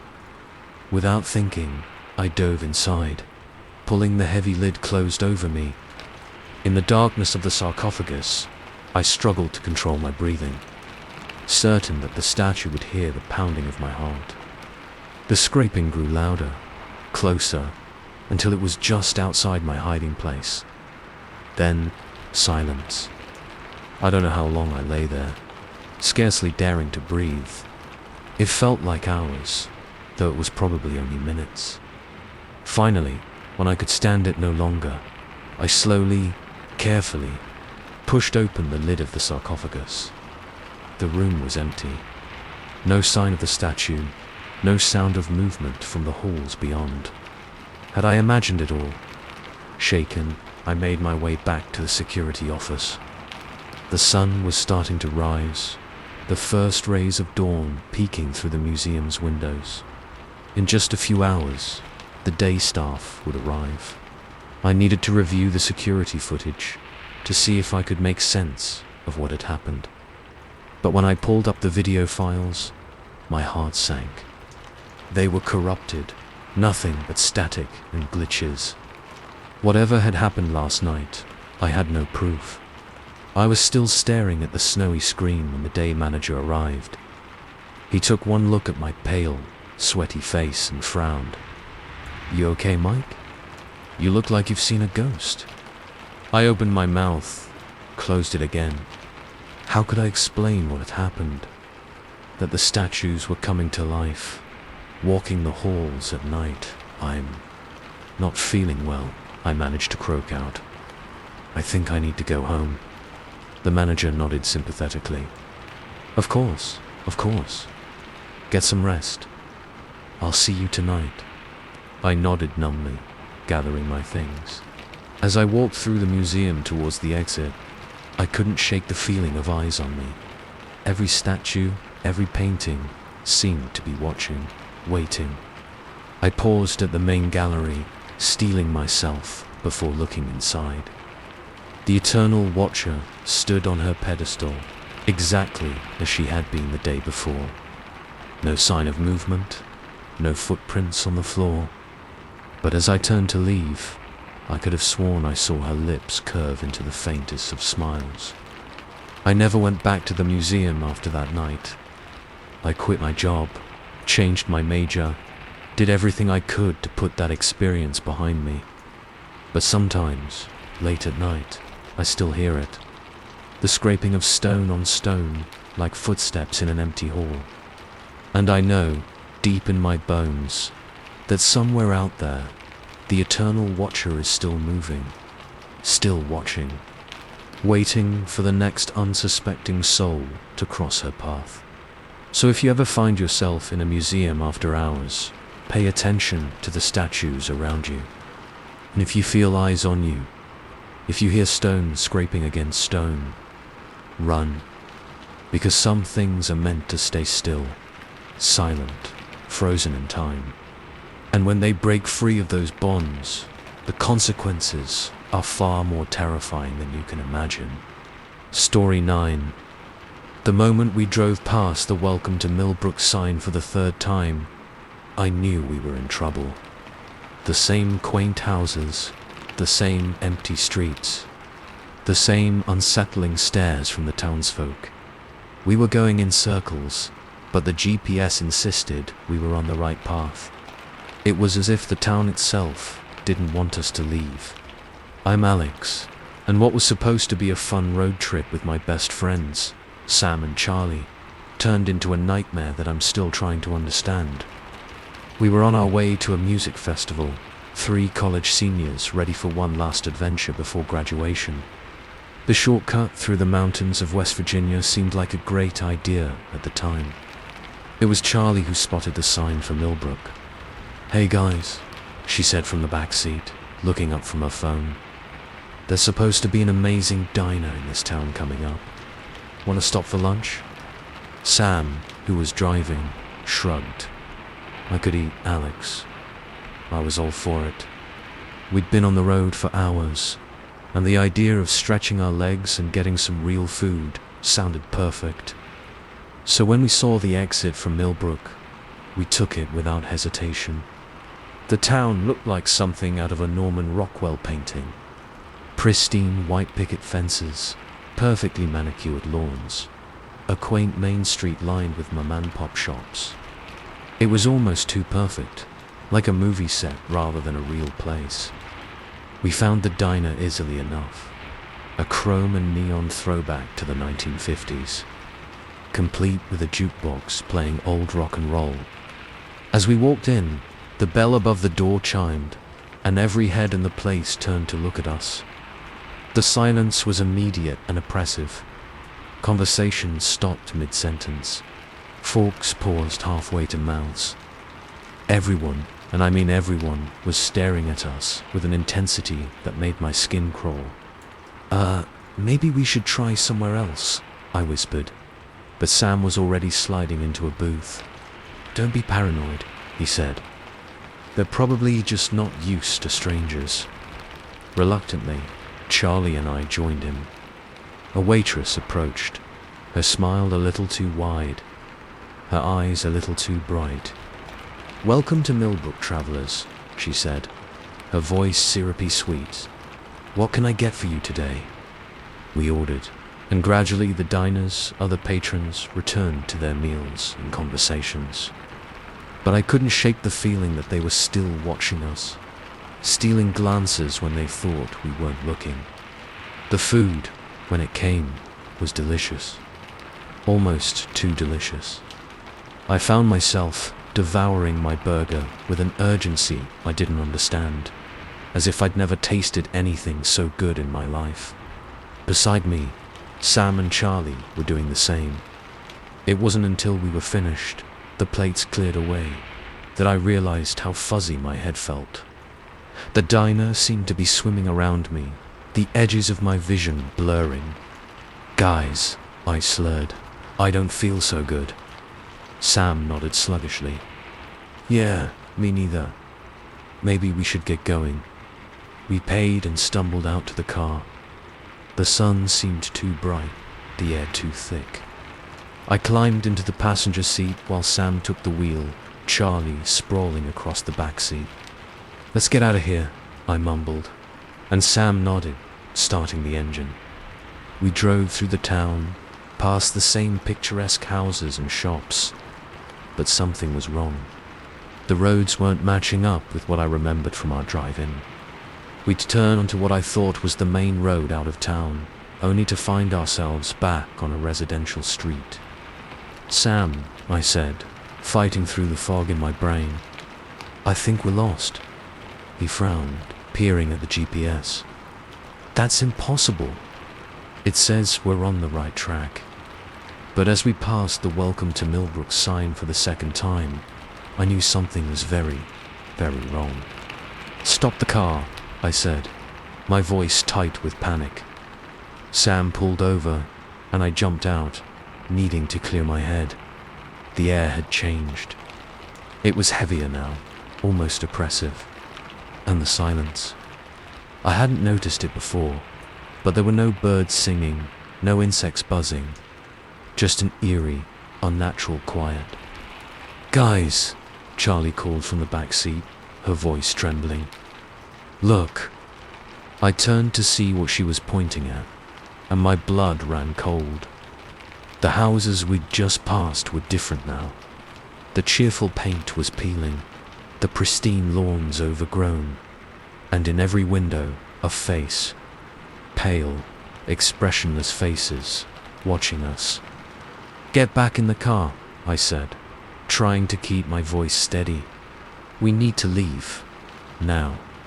Sam didn't argue.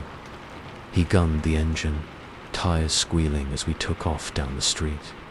We drove faster now, taking random turns, trying to find any road that led out of town. But it was useless. No matter which direction we went, we always ended up back in the center of Millbrook, and with each circuit, the town changed. The buildings grew more dilapidated, the sky darker. The faces in the windows multiplied, pressed against the glass, their eyes following our every move. After our third complete loop of the town, Sam slammed on the brakes. "This is impossible," he said, his voice cracking. "We should have hit the highway by now." I pulled out my phone, hoping to call for help, but there was no signal. Charlie's and Sam's phones were the same. No service, no GPS, nothing. "What's happening to us?" Charlie whispered, tears in her eyes. Before I could answer, there was a tap on the driver's side window. We all jumped, turning to see an old man standing there. His smile was kind, but his eyes were cold and empty. Sam hesitated, then rolled down the window a crack. "Can you help us?" he asked. "We're trying to leave town, but we can't seem to find the way out." The old man's smile widened. "Leave," he said, his voice creaky like old floorboards. "But you've only just arrived.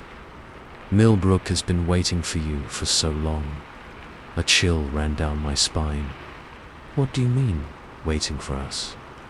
"Millbrook needs new blood," the old man said, his gaze sweeping over each of us in turn. "It's been so long since we've had new residents. The town, you see, it gets hungry." Sam stomped on the gas pedal, and we peeled away from the old man. But as we drove, the roads began to shift and change. Houses moved, streets disappeared and reappeared. It was like the town itself was alive, rearranging itself to keep us trapped. And all the while, the faces watched. They were in every window now, even in places where there shouldn't be windows. Faces in the sidewalks, in the trees, in the sky itself, all wearing the same empty expression, all moving in unison to follow our car. We drove for what felt like hours, but the sun never moved in the sky. The town cycled through states of decay and renewal, sometimes a picturesque slice of Americana, other times a rotting husk of forgotten dreams. But always, always, it was Millbrook. Finally, exhausted and terrified, we found ourselves back at the diner where this had all started. But it was different now.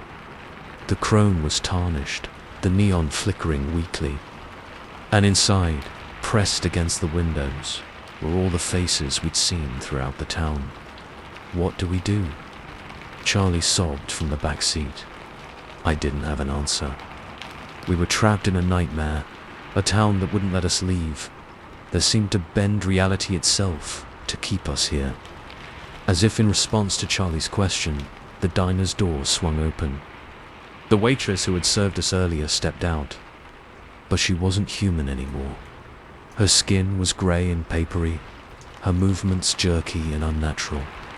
"Welcome home," she said, her voice echoing unnaturally in the still air. "Millbrook has chosen you. It's time to take your place." And then, to my horror, I saw our reflections in the car's windows begin to change. Our skin was growing pale, our eyes becoming glassy and vacant. We were becoming like them. Sam let out a strangled cry and slammed on the gas one last time. We shot forward, aiming for the town's limits, for the welcome to Millbrook's sign that had become our torment. As we approached the sign, the town seemed to fight back. The road buckled and twisted, buildings leaned in as if trying to block our path. The faces screamed silently, their features distorting in rage. But we didn't stop. Couldn't stop. It was our only chance. We hit the sign at full speed, the impact jarring us in our seats. There was a moment of absolute silence, of complete darkness, and then, suddenly, we were on the highway. Normal, boring, beautiful highway. The sun was setting, casting long shadows across the asphalt. We drove in silence for miles, none of us daring to speak, all of us afraid that if we acknowledged what had happened, we'd somehow end up back in that nightmare town. It's been weeks now, and I still don't know if what we experienced was real. There's no town called Millbrook on any map we've found, no record of it ever existing. But sometimes, when I close my eyes, I can still see those faces, still feel the town reaching for me, trying to pull me back. And I know that somewhere out there, hidden in the folds of reality, Millbrook is waiting for its next visitors, waiting to welcome them home. So if you're ever on a long road trip and you see a sign for a town that's not on your map, do yourself a favor. Keep driving. Don't stop.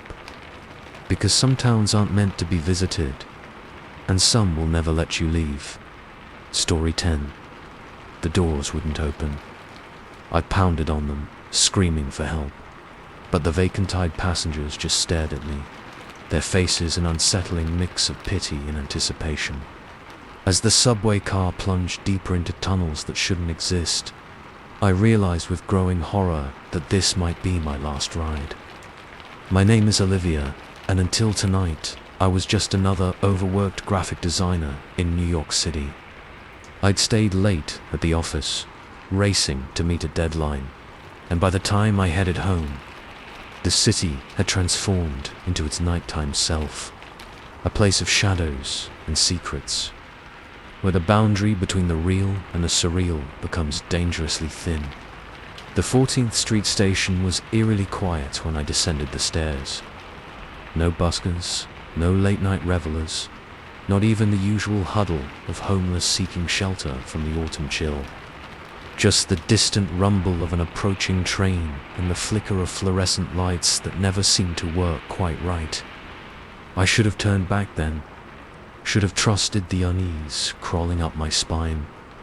But it was late, I was exhausted, and all I wanted was to get home to my cramped studio apartment and my cat, Felix. The train that pulled into the station looked off, older than the usual cars, with a sleek, almost Art Deco design. But hey, the MTA was always rotating stock, right? And the LED display clearly showed my line. So I stepped aboard, too tired to question my good fortune at not having to wait. It wasn't until the doors hissed shut behind me that I realized my mistake. The interior was wrong. No advertisements plastered on the walls, no maps of the subway system. Just polished wood paneling and brass fixtures that gleamed despite the dim lighting.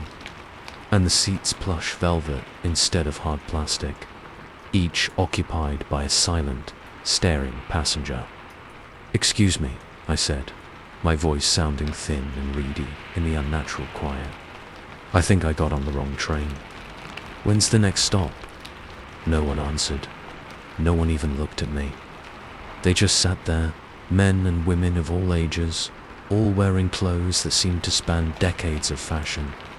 A woman in a 1950s house dress sat next to a man in 1980s punk regalia, neither acknowledging the other.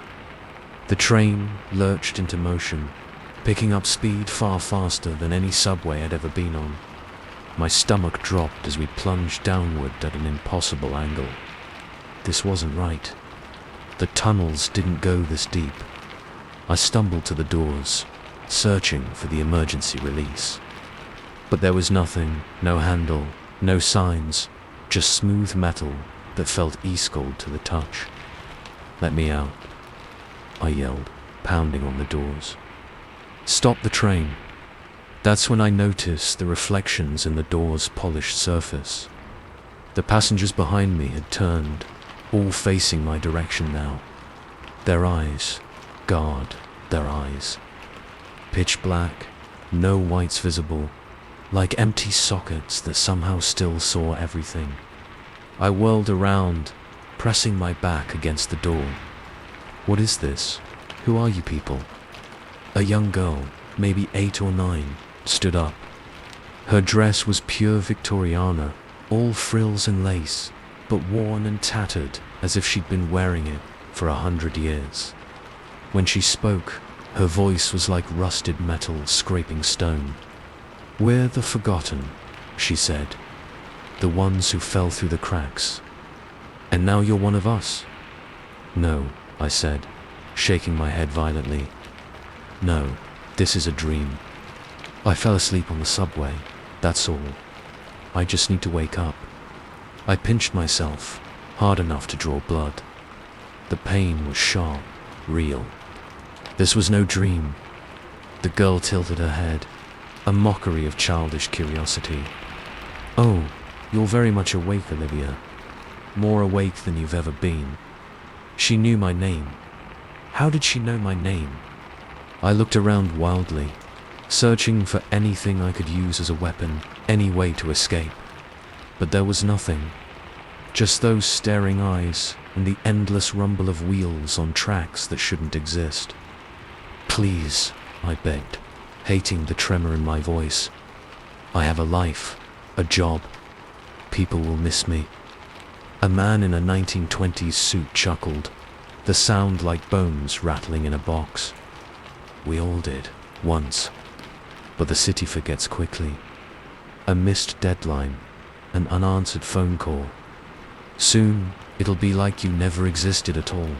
"No," I screamed, resuming my assault on the doors. "Someone help me. Please." But my cries were swallowed by the depths we were plunging into. The lights flickered, plunging us into momentary darkness. Each time they came back on, the car had changed. Graffiti appeared on the walls, then faded into mold and rust. The plush seats, decayed springs, poking through rotting velvet, and the passengers, they were decaying too. Flesh sagging, clothes turning to rags. But those eyes, those terrible black eyes, remained fixed on me. I sank to the floor, hugging my knees to my chest. This couldn't be happening. It didn't make sense. I closed my eyes, praying that when I opened them, I'd be back in my apartment, or even slumped over my desk at work. A cold hand on my shoulder made me jump.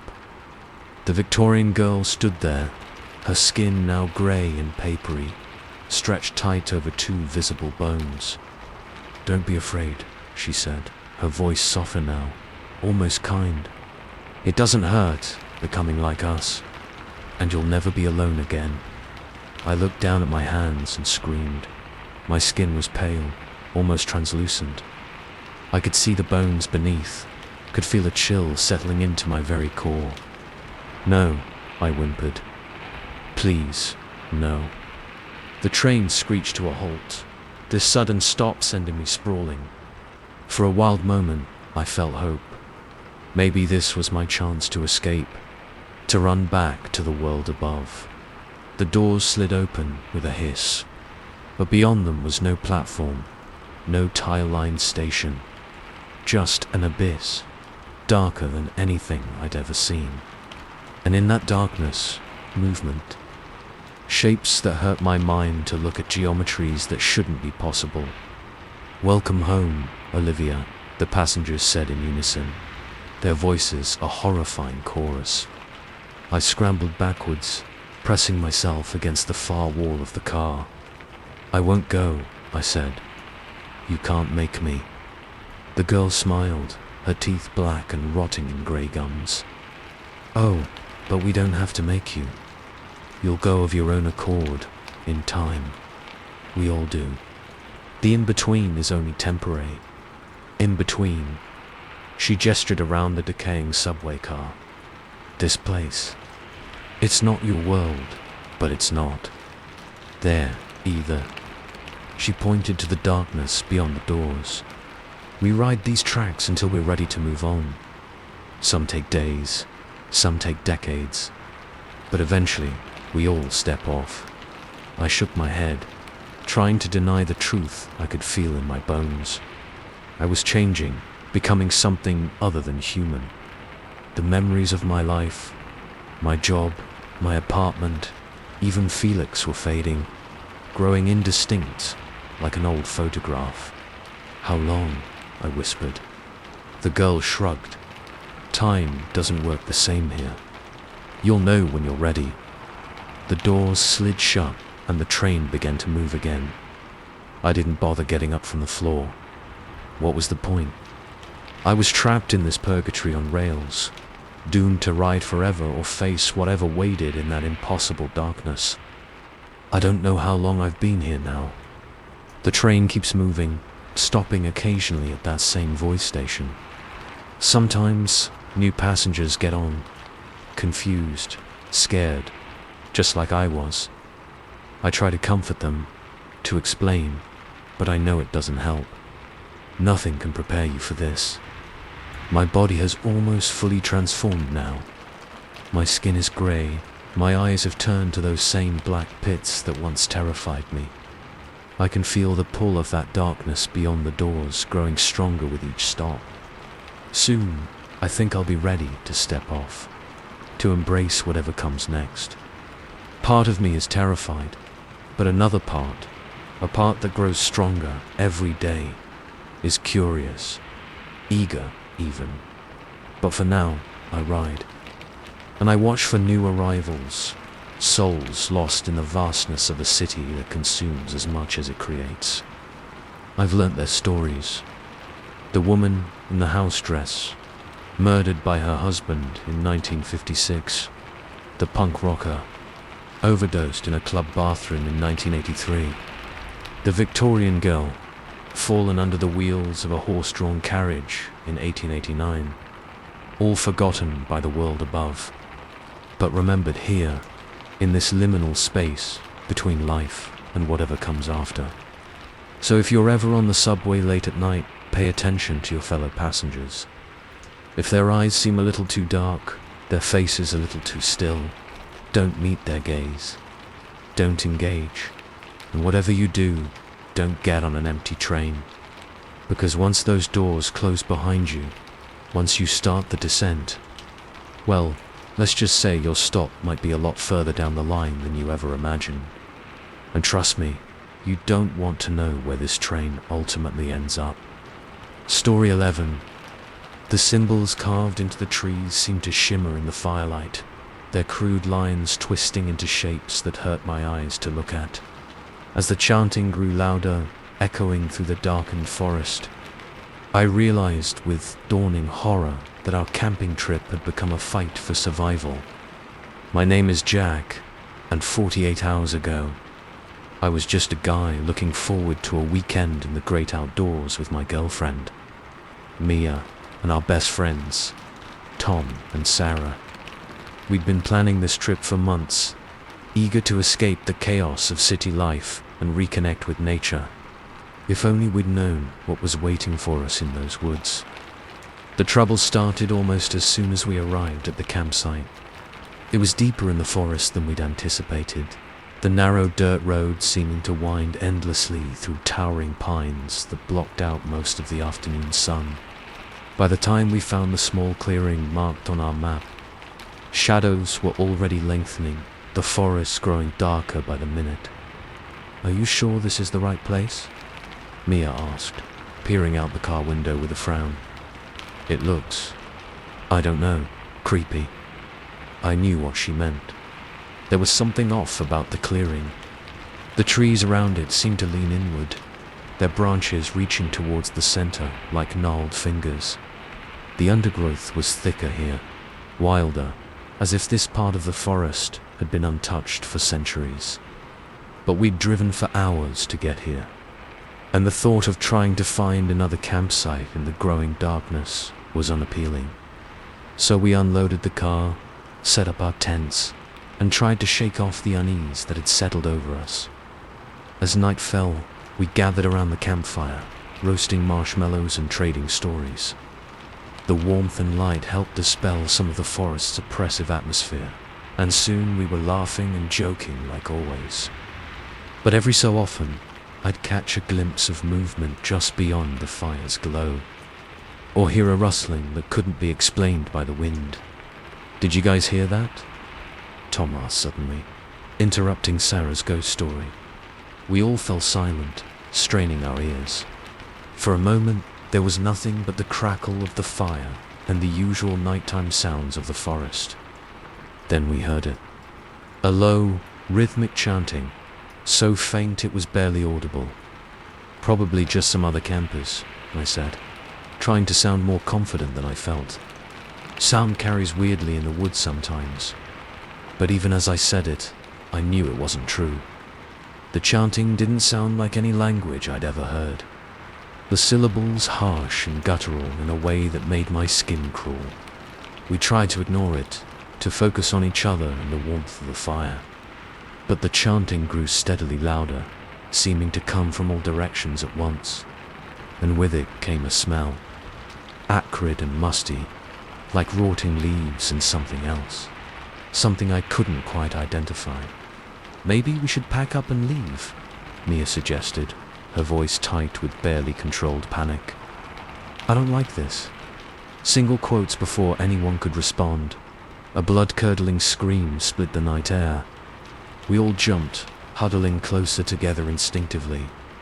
"What the hell was that?" Sarah whispered, her eyes wide with fear. "Mountain lion, maybe," Tom offered, but his voice shook, betraying his uncertainty. I stood up, grabbing a flashlight from my backpack. "I'm going to take a look around," I said, trying to sound braver than I felt. "You guys stay here." Mia grabbed my arm. "Are you crazy? We need to leave, now." But curiosity and a misplaced sense of bravado won out. I shook off her grip and stepped beyond the circle of firelight, into the darkness of the forest. The beam of my flashlight seemed pitifully weak against the oppressive blackness. The trees loomed over me, their shadows dancing in ways that defied the light's movement. And everywhere I looked, I saw eyes, gleaming pinpricks of reflected light that vanished when I tried to focus on them. I hadn't gone more than a few yards when I saw it. A symbol carved into the trunk of a massive pine.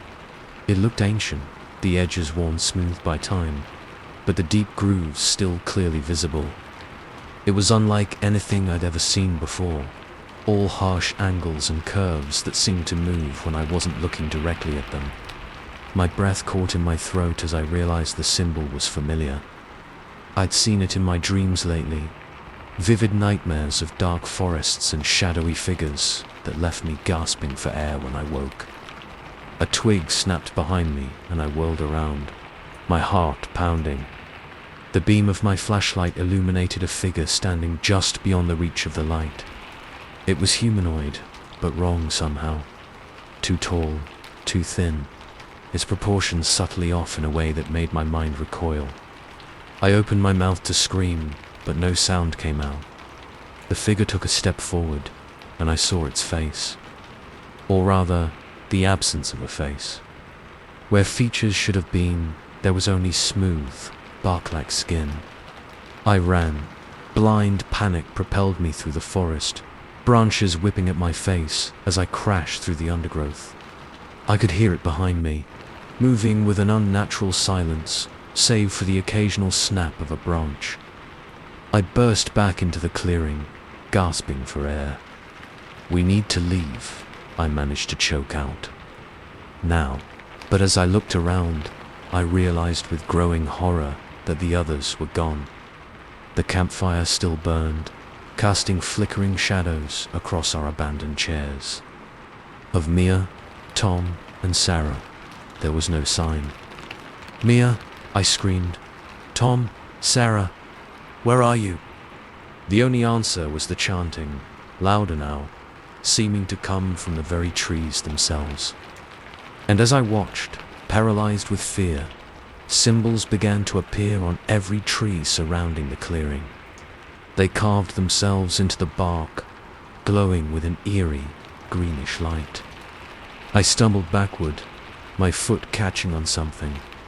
I looked down to see Mia's necklace, the one I'd given her for our anniversary, lying in the dirt. It was spattered with something dark that I refused to acknowledge as blood. The chanting reached a fever pitch, and the air itself seemed to thicken, making it hard to breathe. Shadows detached themselves from the trees, forming into those same elongated, faceless figures I'd seen in the forest. They began to move towards me, their movements jerky and unnatural. I ran for the car, fumbling with the keys. But when I tried to start the engine, nothing happened. Not even a click. It was as if every ounce of power had been drained from the battery. A hand, cold and rough like tree bark, closed around my ankle, yanking me from the car. I hit the ground hard, the breath knocked from my lungs. As I gasped for air, I found myself staring up at a circle of those faceless beings, their eyeless faces all turned towards me. One of them stepped forward, bending down until its blank face was inches from mine. And then, impossibly, it spoke. Not with a mouth, but directly into my mind. Its voice a chorus of whispers that made my skull feel like it was splitting open. "Welcome, dreamer," it said. "We've been waiting for you." "What are you?" I managed to gasp out. "What do you want?" The being tilted its head, an unsettlingly human gesture on its inhuman form. "We are the Old Ones," it said. "The first to walk these woods, long before your kind came. And you, dreamer, are the key to our return." With growing horror, I realized why the symbols had seemed familiar, why I'd been having those dreams. Somehow, some way, I was connected to these things, had always been connected to them. "The others," I said, my voice shaking. "My friends, where are they?" A sound like branches creaking in the wind emanated from the beings. It took me a moment to realize it was laughter. "They have been claimed by the forest," the one in front of me said. "As all humans who enter our domain must be. But you, dreamer, you are different. You are one of us, even if you've forgotten."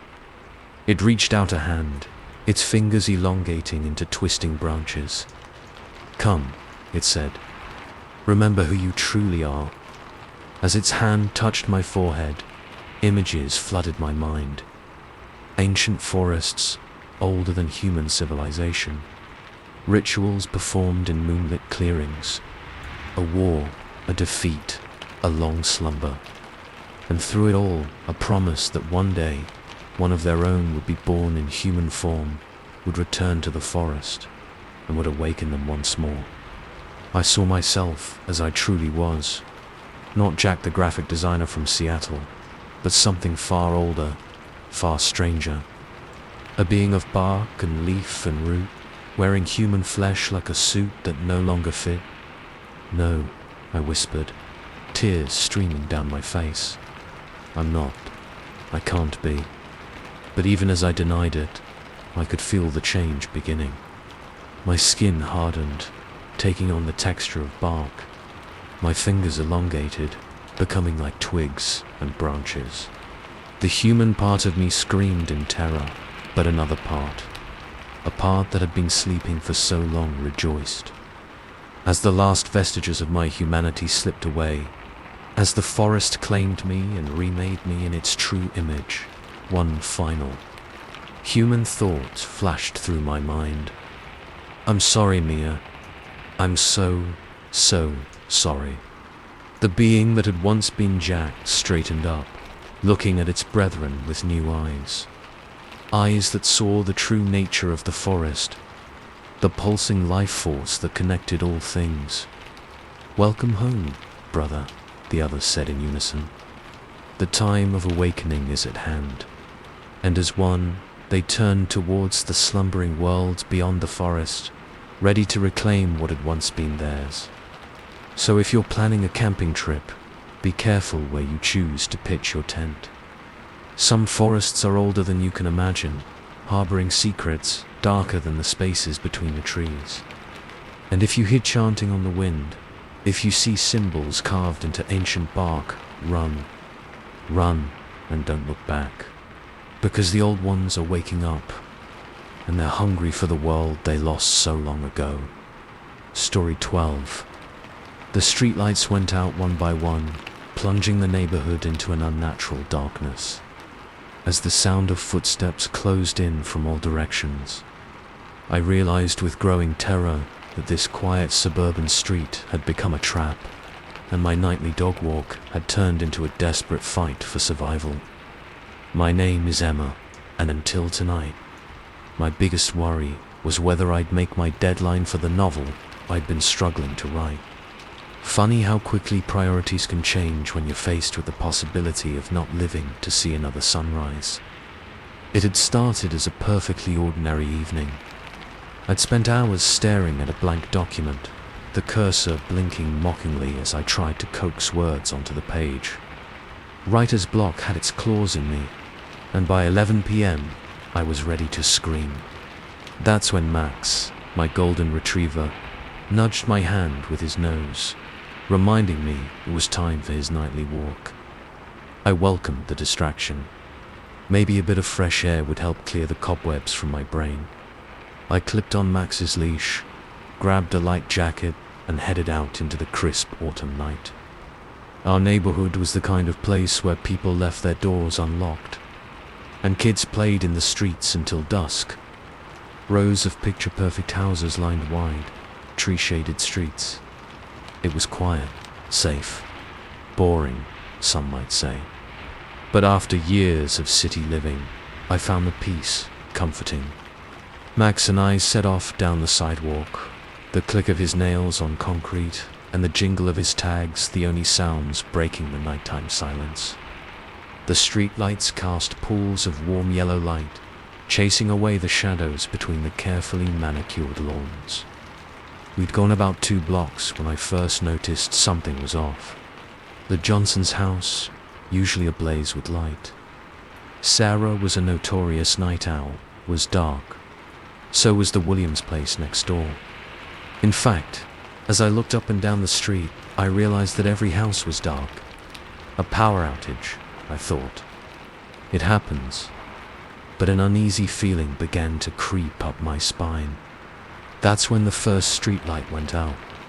It wasn't a dramatic pop or flash. One moment it was shining brightly, the next it was just gone. I blinked, wondering if my eyes were playing tricks on me. Then the next light down the street winked out, and the next. One by one, in perfect sequence, the streetlights were going dark. The wave of darkness was moving towards us, swallowing up the familiar landscape of my neighborhood. Max whined, pressing against my leg. He felt it too. The wrongness that had suddenly descended upon us. "It's okay, boy," I whispered, trying to keep the tremor out of my voice. "Let's just head home." We turned back the way we had come, my pace quickening with each step. But the darkness was faster. It overtook us, plunging the world into a blackness so complete I couldn't see my hand in front of my face. I fumbled for my phone, cursing under my breath as I realized I'd left it charging on my desk. No flashlight, no way to call for help. Just me, Max, and this impossible darkness. That's when I heard the footsteps. At first, it was just one set, coming from somewhere behind us. Then another joined in from the left, and another from the right.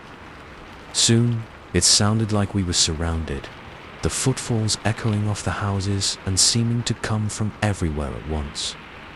My heart pounded in my chest, blood rushing in my ears. This couldn't be happening. Things like this didn't happen in quiet suburbs, where the biggest excitement was the annual block party. Max's low growl snapped me back to reality. I couldn't see him, but I could feel the tension in his body through the leash. Whatever was out there, It wasn't human. At least, not entirely. I ran. Blind panic propelled me forward, one hand clutching Max's leash, the other stretched out in front of me to avoid colliding with anything. I had no idea if I was going in the right direction, but anywhere had to be better than here. The footsteps quickened, keeping pace with us. They were closer now, so close I could hear ragged breathing and something else. A sound like branches scraping against each other, or bones clicking together. I risked a glance over my shoulder and immediately wished I hadn't. In the pitch blackness, points of light had appeared, eyes glowing with an eerie, pale blue luminescence. Dozens of them, at varying heights, all focused on me. I screamed then, the sound tearing from my throat before I could stop it. It echoed through the empty streets, bouncing off houses filled with people who, for whatever reason, couldn't or wouldn't help. My foot caught on something. A raised bit of sidewalk, a tree root, I'll never know. And I went down hard. The impact knocked the wind out of me, and for a moment, all I could do was lie there gasping for air. Max's barking brought me back to my senses. He was pulling on the leash, urging me to get up. I scrambled to my feet, ignoring the sting of scraped palms and knees. The eyes were closer now, surrounding us in a tightening circle. As they drew nearer, I began to make out shapes in the darkness. Tall, impossibly thin figures, their limbs too long and jointed in all the wrong places. They moved with an unnatural fluidity, gliding rather than walking. One of them reached out, elongated fingers grasping at the air inches from my face. I recoiled, bumping into something solid behind me. A tree, my mind registered dimly. We'd ended up in old Mr. Fitzgerald's front yard, with its massive oak tree. An idea struck me then, born of desperation and half-remembered folklore. I fumbled at my neck, fingers closing around the silver pendant I always wore, a gift from my grandmother. With shaking hands, I pressed it against the tree's rough bark. For a moment, nothing happened. The creatures drew closer, that awful clicking sound growing louder.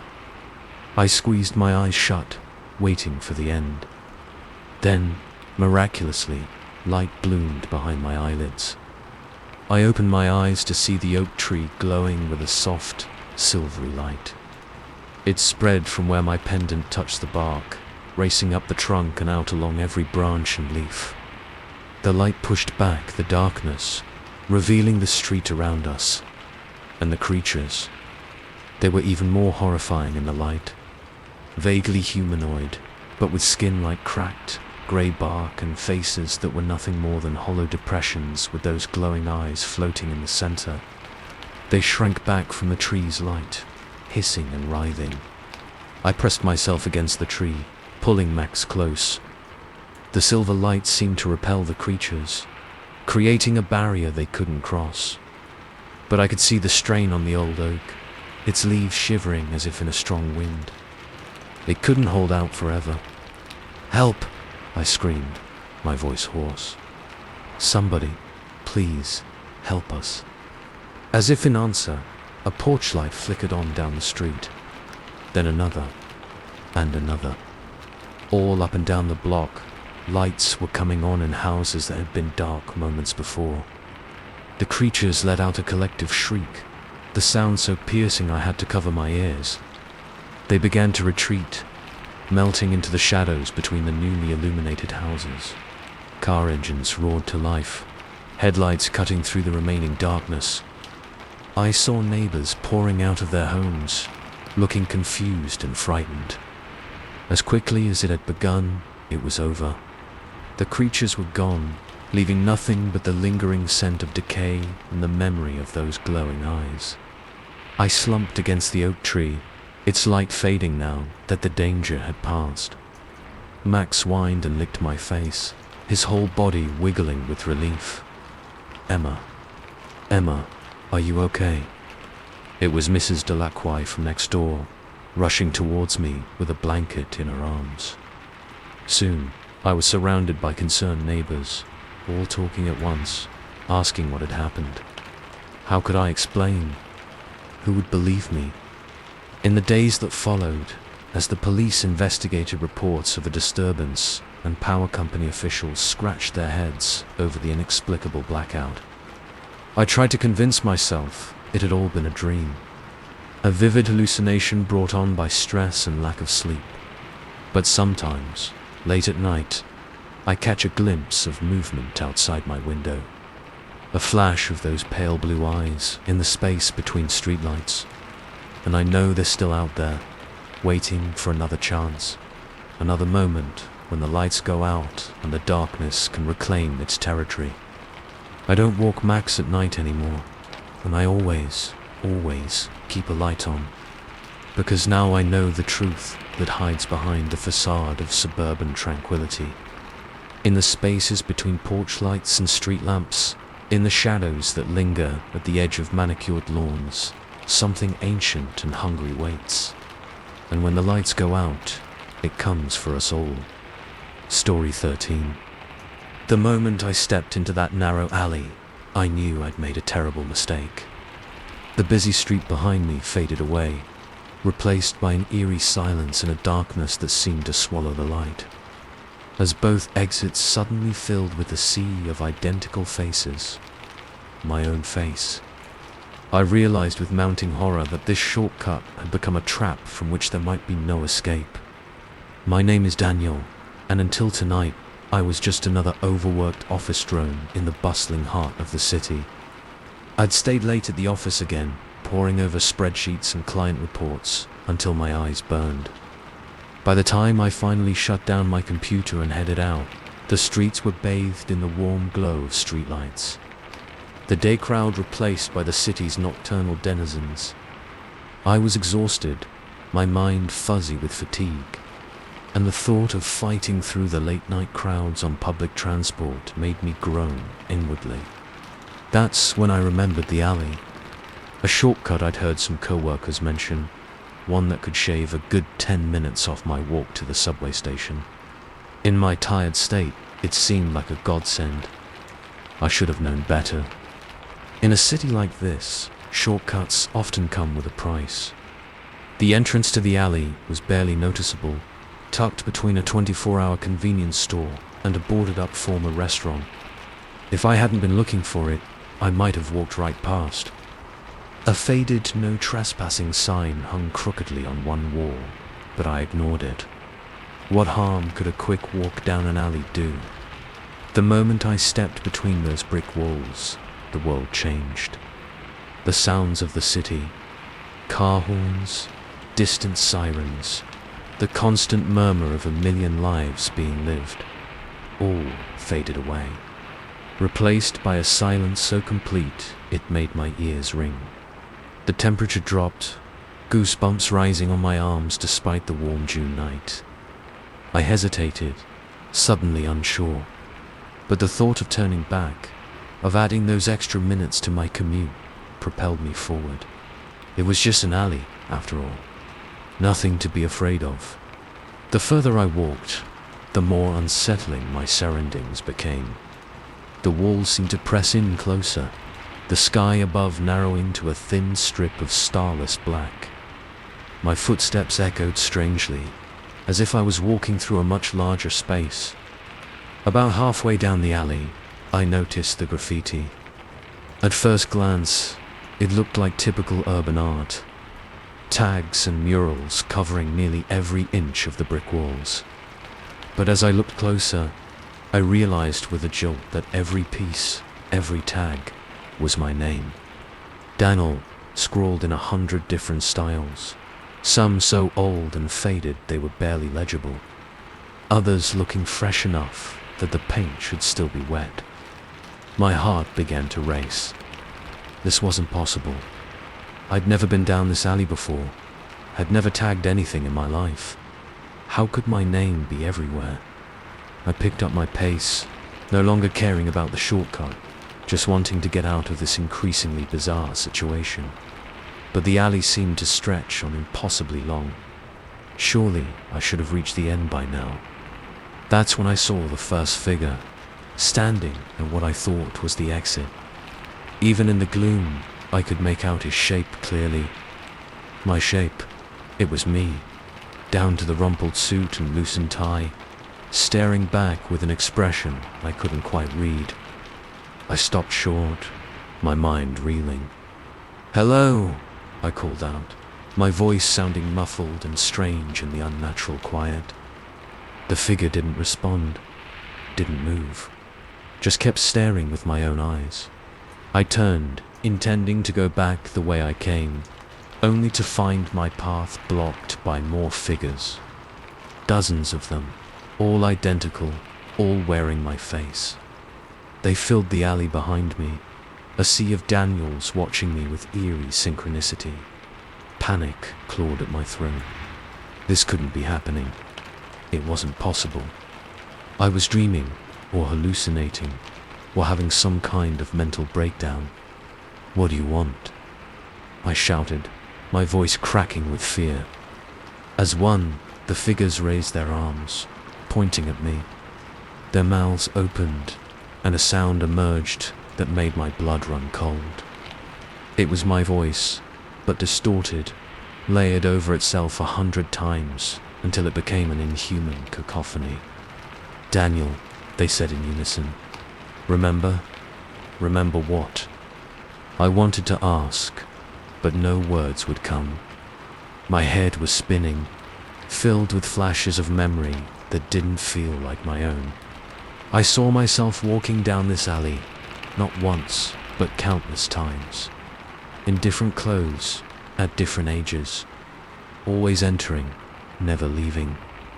I fell to my knees, clutching my head as the flood of memories threatened to overwhelm me. How many times had I been here? How many times had I forgotten, only to find myself back in this nightmare? The figures were moving now, closing in around me in concentric circles. Their movements were fluid, almost dance-like, but with a wrongness that made my stomach churn. As they drew nearer, I could see differences I hadn't noticed before. Some were younger versions of myself, fresh-faced and full of hope. Others were older, lined and grey, and some were hardly recognizable as human, twisted and changed in ways I couldn't comprehend. "Please," I gasped, though I wasn't sure what I was begging for. Understanding, mercy, an end to this madness. The nearest figure crouched down in front of me. It was me, but not me. Its eyes were too dark, too knowing. When it spoke, its voice was a whisper that seemed to come from everywhere at once. "You can't keep doing this, Daniel," it said. "You can't keep forgetting." "I don't understand," I said, my voice trembling. "What is this place? Why are you? Why am I here?" The figure tilted its head, an unsettlingly inhuman gesture on my alter-familiar face. "This is the in-between," it said. "The space where choices are made and unmade. You've been here so many times, Daniel. Always choosing to forget, always choosing to go back." As it spoke, more memories flooded my mind. I saw myself living 100 different lives, making 100 different choices. In some, I was successful, wealthy, admired. In others, I was broken, alone, defeated. But always, I ended up here. In this alley, faced with the consequences of every choice I'd ever made or could make. "Why?" I asked, though I was beginning to understand. "Why do I keep coming back?" "Because you're afraid," another figure said, stepping forward. This one was older, his hair grey and face lined with wrinkles I hadn't earned yet. "Afraid of committing to a path. Afraid of living with the choices you make." "So you come here," a younger version chimed in. "You see all the possibilities, all the lives you could lead, and instead of choosing, you forget. you go back, start over, thinking this time will be different. I shook my head, trying to deny what I was hearing. But deep down, I knew it was true. How many times had I felt stuck in my life, wishing I could start over? How many times had I daydreamed about different careers, different relationships, different versions of myself? What happens if I choose? I asked, my voice barely above a whisper. The figures exchanged glances, a ripple of movement passing through the crowd. Then you leave, the first one said. You live the life you've chosen, for better or worse. No more do-overs, no more what-ifs. And if I don't, its expression turned grim.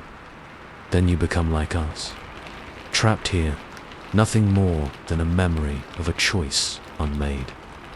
I looked around at the sea of faces, my faces, and felt a chill run down my spine. Was this my fate? To be stuck here forever, watching endless versions of myself make the same mistakes? How? How do I choose? The figure stood, extending a hand to me. You already know how. You've always known. You just have to be brave enough to do it. With shaking legs, I stood. The crowd of figures parted, revealing two paths. To my left, I saw my apartment, my current life. Safe, predictable, but unfulfilling. To my right, a future I'd always dreamed of, but been too afraid to pursue. A small bookshop, a cozy home, a life filled with passion and purpose. I took a deep breath, feeling the weight of countless past decisions, of all the times I'd stood in this very spot and chosen to forget. Not this time. This time, I would choose. This time, I would remember. I stepped to the right. The alley dissolved around me, the figures fading like mist in the morning sun. I blinked, and suddenly I was standing on a bustling street, the sounds and smells of the city washing over me. But it wasn't the street I'd entered the alley from. This was somewhere new, somewhere I'd always wanted to be but never had the courage to go. As I stood there, memories settling into place, memories of a life I'd chosen rather than fallen into. I made a promise to myself. No more shortcuts, no more wishing for do-overs. From now on, I would live with my choices, embrace the path I'd chosen. I took another deep breath and stepped forward into my new life, leaving the alley and all its possibilities behind. But sometimes, late at night, I still see it in my dreams. A narrow passage between worlds, filled with the ghosts of choices unmade. And I wonder about all those other Daniels, still trapped in the in-betweeny, still afraid to choose. I hope, someday, they find the courage to step out of the alley and into the lives they truly want. Because now I know, the real horror isn't in making the wrong choice, it's in making no choice at all. Story 14. The car behind me had been following for miles, its headlights burning into my rearview mirror. When I pulled over to let it pass, the vehicle stopped too. As I watched, heart pounding, the driver's door opened slowly. But the car was empty, and something was now walking towards me. My name is Liam, and I've been a long-haul trucker for the better part of 2 decades. I thought I'd seen it all on America's highways, from bizarre roadkill to unexplained lights in the sky. But nothing could have prepared me for what happened on that desolate stretch of Route 50 in Nevada. It was supposed to be a routine run, hauling electronics from Sacramento to Denver. I'd made the trip dozens of times before, usually opting for the more scenic route through Nevada rather than dealing with the traffic on I-80. The endless expanse of desert had always been soothing to me, a place where a man could think. I'd left Fallon just as the sun was setting, painting the sky in brilliant shades of orange and purple. As darkness fell, the desert transformed. The vast emptiness became almost oppressive, broken only by the twin beams of my headlights cutting through the night. It was around midnight when I first noticed the car. A sleek, black sedan. It appeared in my mirrors, out of nowhere. One moment the road behind me was empty, the next, there it was, riding my tail so close I couldn't even see its headlights. I frowned, checking my speed. I was doing a steady 65, right at the limit. If they wanted to pass, there was plenty of room. The road stretched out straight and empty in both directions, but they didn't pass. For mile after mile, the car stayed right behind me, so close it was making me nervous. I tapped my brakes, thinking maybe they hadn't realized how near they were. No response. The car maintained its uncomfortably close distance. "Come on, buddy," I muttered, glancing in my mirrors again. "Back off or pass. What's your game?" As if in answer, the car suddenly swerved, moving into the oncoming lane. Finally, I thought, they're going around, but they didn't. Instead, the car paced me, pulling up right alongside my rig. I turned to look, curious about who had been tailing me for the past hour. The driver's seat was empty. I jerked the wheel in surprise, the truck swerving, before I managed to straighten it out. My heart was pounding, sweat beading on my forehead despite the chill from the AC. This wasn't possible. Cars don't drive themselves, at least not out here in the middle of nowhere. I blinked hard. Sure, I must be more tired than I'd realized. When I looked again, the car was back behind me, headlights once again glaring in my mirrors. "You're losing it, Liam," I said aloud, trying to calm myself with the sound of my own voice. "Eyes playing tricks on you. Maybe it's time for a break." I spotted a pull-off ahead, a wide shoulder where trucks sometimes stopped for the night. Perfect. I'd pull over, splash some water on my face, maybe catch a quick nap. Ghostly cars be damned. I hit my turn signal and began to slow down. In my mirrors, I saw the car behind me slowing too. Great, I thought. Now I'm going to have to deal with whatever weirdo is driving that thing. I brought the rig to a stop and killed the engine. The silence was immediate and absolute. No cricket chirps, no distant sounds of traffic, just the ticking of my truck's engine as it cooled and my own ragged breathing. In my side mirror, I watched as the black sedan pulled in behind me, its headlights illuminating the cab of my truck. The driver's door opened slowly, the hinges creaking in the stillness of the desert night, and nothing got out. I sat frozen, unable to look away as an invisible weight pressed down on the sedan's front bumper. Then the rear.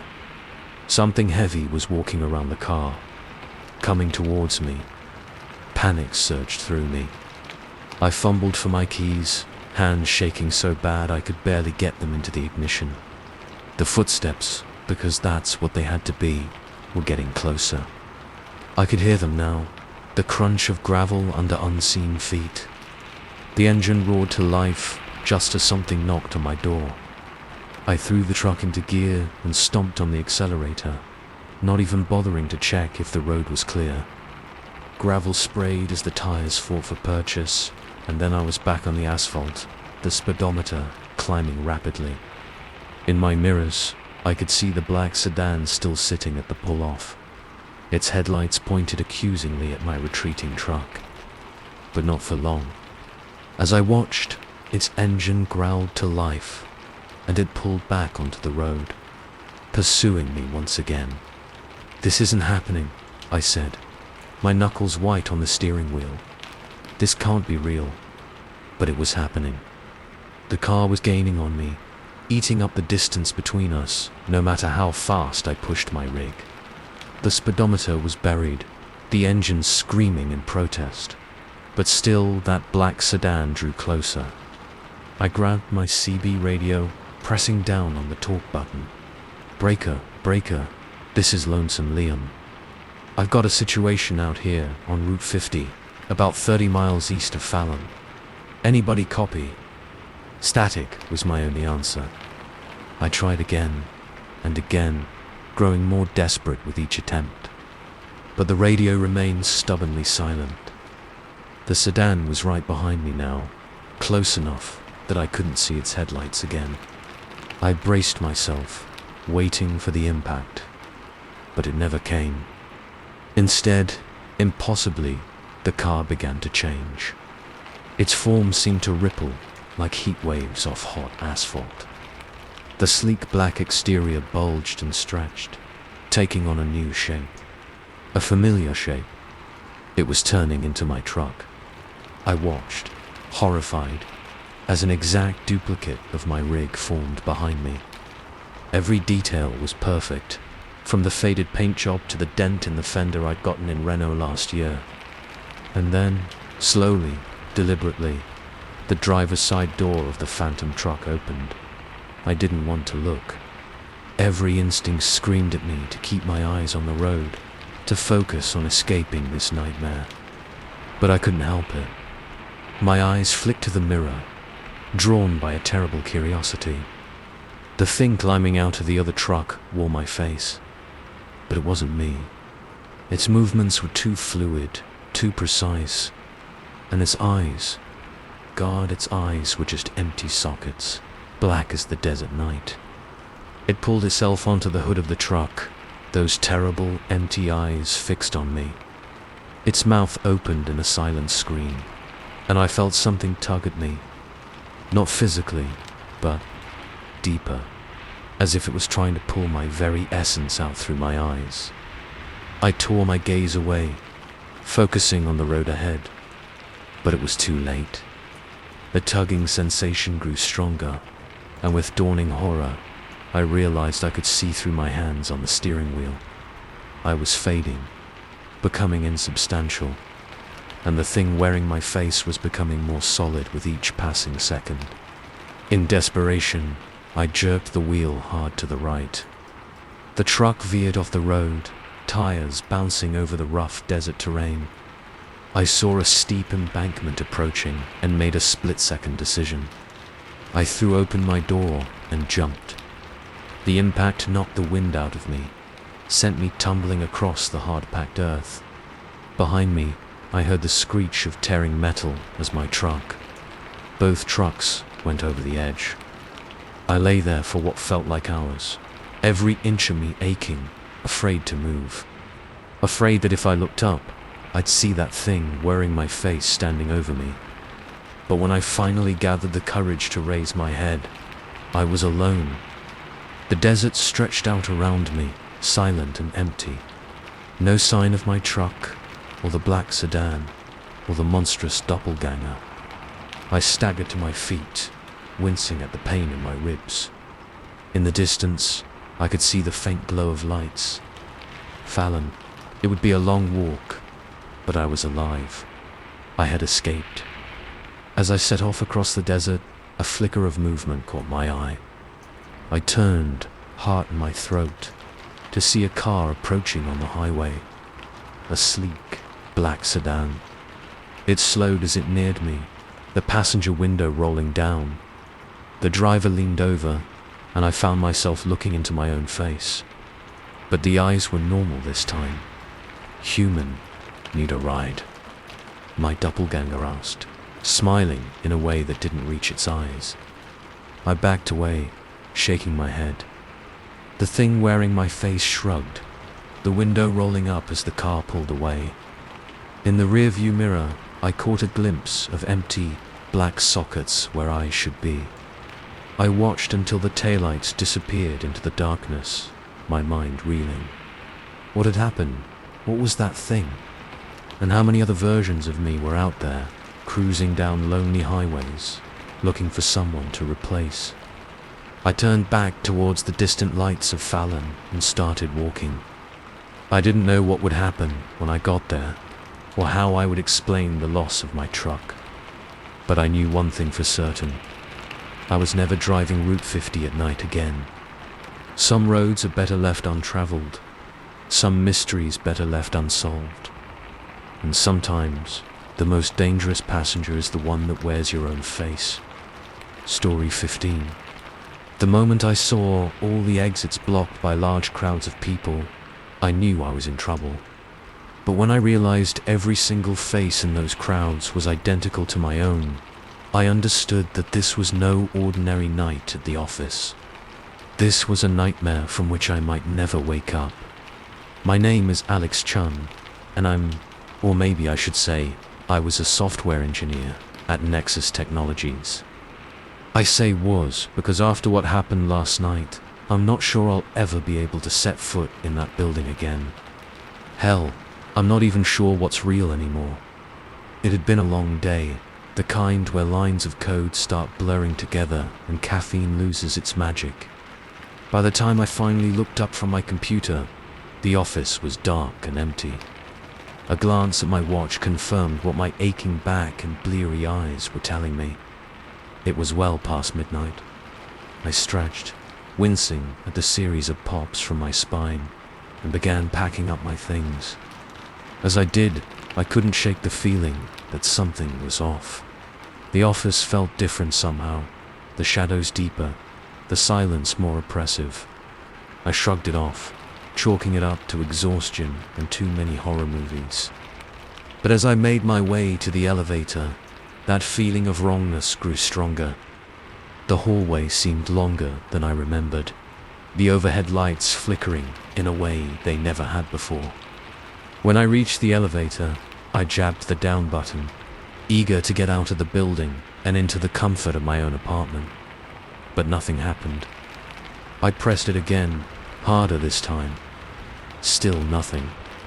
"Come on," I muttered, pressing it repeatedly now. "Don't do this to me." After a full minute of futile button pressing, I gave up and headed for the stairs. It was 20 flights down, but at least it would be some exercise. I pushed open the door to the stairwell and immediately recoiled. The stairs, which should have led down, instead spiraled upwards into darkness. I blinked hard.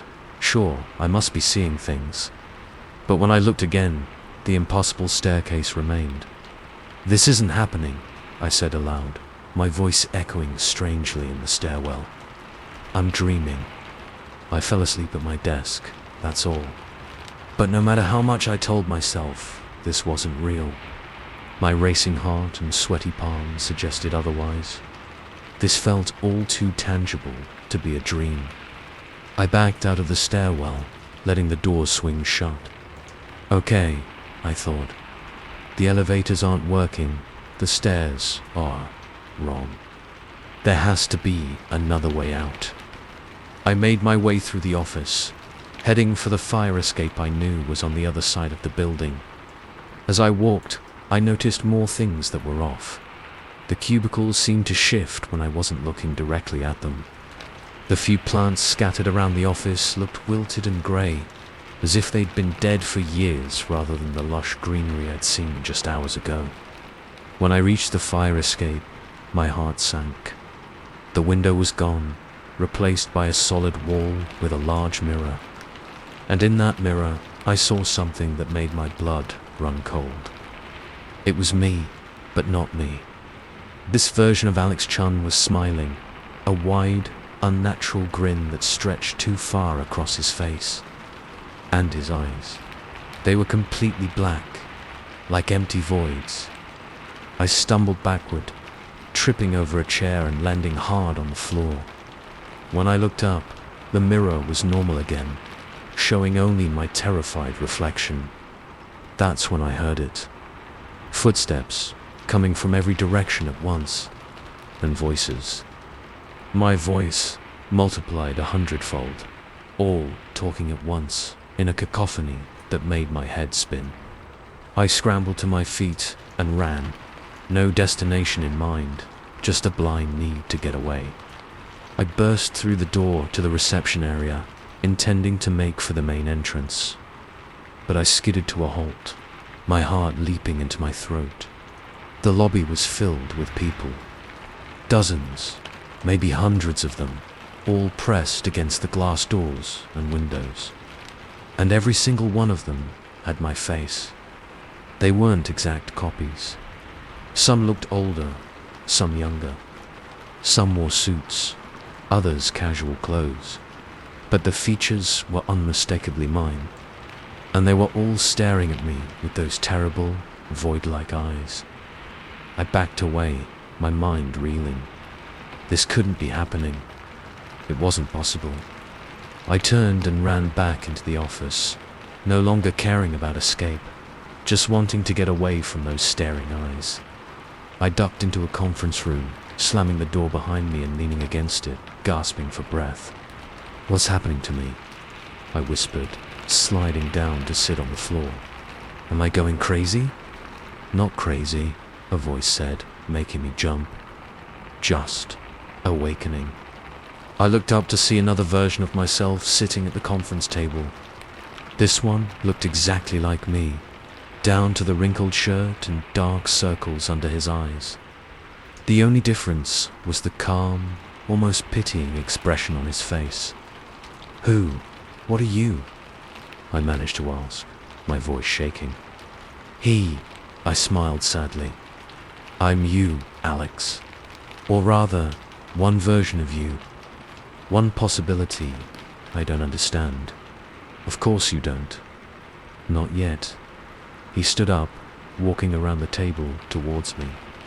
"Do you remember when you were a kid and you used to imagine all the different lives you could lead? All the different versions of Alex Chun that could exist?" I nodded slowly, memories flooding back. I'd spent hours daydreaming about being an astronaut, a rock star, a world-famous chef. "Well," he continued, "those versions of you, they're all real. Every choice you've ever made, every path you could have taken, they all exist. In parallel realities, layered on top of each other like pages in a book. That's impossible," I said. But even as the words left my mouth, I knew they weren't true. Somehow, deep down, I knew he was telling the truth. It's not only possible, it's reality. Your reality, now that you've become aware of it. He gestured around the room. This building, your office, it's a nexus point. A place where all those realities intersect. As if on cue, the walls of the conference room became transparent. I could see other versions of the office layered on top of each other, like double exposed photographs. In one, the room was filled with cutting-edge technology. In another, it was abandoned and decaying. And in all of them, I saw myself. Versions of Alex Chun living out all those lives I'd once dreamed about, and countless others I'd never even imagined. "Why is this happening now?" I asked, my head spinning as I tried to process what I was seeing. "Because you're at a crossroads, Alex. A major decision point in your life. And all of us," he gestured to the crowd outside, "we're the results of the choices you could make." I thought about the job offer I'd received last week. A startup in Silicon Valley, promising exciting work and stock options that could make me rich. I'd been agonizing over whether to take it or stay with my safe, stable job at Nexus. "So what happens now?" I asked, dreading the answer. "Now, you choose. But be careful. The choice you make here won't just affect your future. It'll affect all of ours." As he spoke, the other Alexes began to filter into the room. The astronaut, the rock star, the chef, but also the homeless man, the convict, the tyrant. Every possible outcome of my life, good and bad, all watching me with those black, empty eyes. How do I choose? I stammered, overwhelmed by the weight of the decision. "That's the trick, isn't it?" my doppelganger said with a wry smile. "Every choice has consequences. Every path leads somewhere unexpected. The Alex who becomes a millionaire might end up miserable and alone. The one who stays in this job might discover a world-changing technology. But I can't know that, I protested. How can I possibly make a decision when I don't know the outcome? Welcome to life, Alex, he said, not unkindly. None of us know the outcomes of our choices. We just have to make the best decision we can with the information we have. The crowd of Alexes was pressing closer now, their voices rising in a cacophony of pleas and demands. Each wanted their reality to be the one that came true, their path to be the one I chose. I can't do this, I said, pressing my hands over my ears. It's too much. I can't decide the fate of all these me's. You have to, my doppelganger insisted. If you don't, you'll be trapped here forever, caught between possibilities. I looked around at all the versions of myself, at all the lives I could lead. The successful ones, the failures, the ordinary and the extraordinary. And suddenly, I knew what I had to do. No, I said, standing up straight. I won't choose. Not like this. My doppelganger frowned. You have to. That's how this works. No, it isn't. Because this, all of this, it isn't real. It's just my fears and doubts made manifest. I took a deep breath, feeling a strange calm settle over me. The real Alex Chun, the real me, isn't defined by one choice. I'm defined by all the choices I make, every day. As I spoke, I noticed the crowd of Alexes beginning to fade, becoming transparent. I choose to live my life one day at a time, to make the best decisions I can in the moment, and deal with the consequences as they come. I choose to be all of these possibilities, and none of them. The room was dissolving now, the parallel realities blurring and fading away. My doppelganger gave me one last smile, a genuine one this time, before he too disappeared. And then, suddenly, I was back at my desk. My computer screen glowed in the darkness, the clock showing 3:17 a.m. Everything looked normal, felt normal, but as I gathered my things to leave, I caught a glimpse of my reflection in the darkened window. For just a moment, I could have sworn I saw a flicker of that endless void in my eyes. I shook it off and headed for the elevator. As I rode down to the lobby, I thought about the job offer, about all the possibilities that lay ahead. And I smiled, because now I knew every choice was a new adventure, a new version of Alex Chun waiting to be born. And I was ready to meet them all, one decision at a time. Story 16. The first call came at 3:17 a.m. The shrill ring of the landline slicing through the silence of the sleeping house. When I answered, a child's voice whispered, "Help me." That's when I realized the calls were coming from inside the house. And my quiet night of house-sitting turned into a waking nightmare. My name is Mara, and until last night, I thought I had the easiest job in the world. House-sit for the Thompsons, a lovely older couple from my church, while they took a 2-week cruise to Alaska. Water the plants, feed the cat, and enjoy a quiet place to study for my upcoming exams. Simple, right? If only I'd known what was waiting for me in that beautiful Victorian house on Maple Street. The first few days were uneventful. I settled into a routine, dividing my time between studying in Mr. Thompson's cozy library and exploring the charming neighborhood. The house was a treasure trove of antiques and curios, each room like stepping back in time. I found myself imagining the lives of the people who had lived here over the past century, the joys and sorrows these walls had witnessed. It wasn't until the 4th night that things started to get strange. I was up late, poring over my textbooks in the library when I first heard it. A soft thump, like someone dropping a book, coming from upstairs. I froze, straining my ears. The Thompsons didn't have any pets besides old Mr. I. Whiskers, the fat tabby who rarely moved from his favorite sunbeam. "Hello," I called out, immediately feeling foolish. Of course, there was no one else in the house. Silence was my only answer. I shook my head, chalking it up to an old house settling. But as I turned back to my books, I couldn't shake the feeling of being watched. The next day passed without incident, but that night I woke suddenly at 2 a.m., heart pounding. Something had pulled me from a deep sleep, but I couldn't say what. The house was silent, the darkness absolute. Then I heard it. Footsteps, slow and deliberate, moving across the floor above my head. I sat up in bed, every muscle tense. "This isn't happening," I whispered to myself. "You're dreaming. Go back to sleep." But I knew I wasn't dreaming.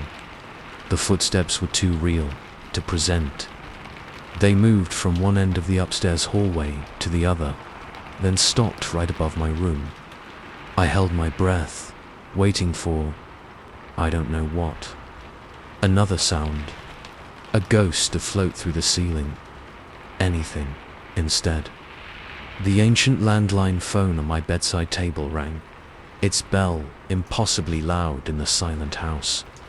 I yelped, nearly falling out of bed in my surprise. Who would be calling at this hour? The Thompsons were on a cruise ship in the middle of the Pacific. No one else even knew I was here. With a trembling hand, I picked up the receiver. 8 hello, silence. Then, so faint I almost missed it, a child's voice. "Help me." The line went dead. I sat there, receiver still pressed to my ear, my mind reeling. A prank call, I told myself. Has to be. Some kids found out the house was being sat and decided to have some fun. But deep down, I knew that wasn't true. Because the phone I was holding, the one that had just rung, it wasn't connected to anything. I'd noticed it the first day, thought it was just a decorative antique. So how had it rung? I didn't sleep the rest of that night. I sat up in bed, lights on, jumping at every creak and groan of the old house. When dawn finally broke, I seriously considered calling the Thompsons and making up an excuse to leave. But the thought of trying to explain my fears in the harsh light of day made me hesitate. They'd think I was crazy. Hell, I was starting to think I was crazy. So I stayed. I told myself it was just my imagination running wild. Old houses make noises. I'd probably dreamed the phone call. I managed to convince myself of this right up until 3:17 a.m. the next night, when the phone rang again. This time, I was already awake, keyed up to sleep. I stared at the phone, watching it ring, the old-fashioned bell inside clanging away. "It's not real," I said aloud. "It can't be real." But even as I said it, my hand was reaching for the receiver. I lifted it to my ear, my voice barely a whisper as I said, "Hello. Help me." The child's voice again, a little louder this time. "Please, you have to help me." "Who is this?" I demanded, fear making my voice sharp. "Where are you calling from?" "I'm in the house," the voice said. "In the attic. He locked me up here. Please, you have to find me before he comes back." The line went dead. I sat there, my mind spinning. This couldn't be happening. There was no one in the attic. I'd been up there my first day, helping Mrs. Sasson store some boxes. It was empty, except for some old furniture and dust. But had I checked every corner? Had I looked inside all those old trunks and wardrobes? Before I knew what I was doing, I was out of bed and heading for the attic stairs. Some part of my brain was screaming at me to stop, to call the police, to get out of the house. But a stronger part pushed me forward. If there was even a chance that a child was in trouble. The attic was dark and musty, lit only by the beam of my flashlight. Shadows danced across piles of boxes and sheet-covered furniture. I played the light around, looking for any sign of movement, any place a child could be hidden. "Hello!" I called out, my voice sounding small and scared in the vast space. "Is anyone here? I'm here to help." Silence. Just the settling of the old house and the pounding of my own heart. I was about to turn back, to flee downstairs and call the police, when I heard it. A soft tapping coming from the far corner of the attic. I moved towards the sound, my flashlight beam bouncing wildly as my hands shook. The tapping grew louder as I approached an old wardrobe, its once fine wood now cracked and peeling. With a deep breath, I reached for the handle. It was a cold to the touch, so cold it almost burned. I hesitated for just a moment, then yanked the door open. It was empty. I let out a shaky laugh, relief washing over me. Of course it was empty. What had I expected? A child to come tumbling out like something from a fairy tale? That's when I saw the back of the wardrobe swing open, revealing a hidden door set into the wall behind it. My breath caught in my throat. A door that shouldn't exist, leading to a space that couldn't possibly be there. The house's architecture didn't allow for any hidden rooms, especially not up here in the attic. But there it was, and from behind it, I could hear the muffled sound of a child crying. Every instinct screamed at me to run, to get out of the house and never look back. But the thought of leaving a child trapped and alone, I couldn't do it. With shaking hands, I reached for the hidden door. It swung open easily, revealing a small, dark space beyond.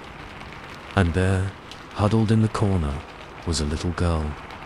She looked up at me, her face streaked with tears, and my heart broke. She couldn't have been more than 7 or 8, dressed in what looked like an old-fashioned nightgown. "You came," she said, her voice the same one I'd heard on the phone.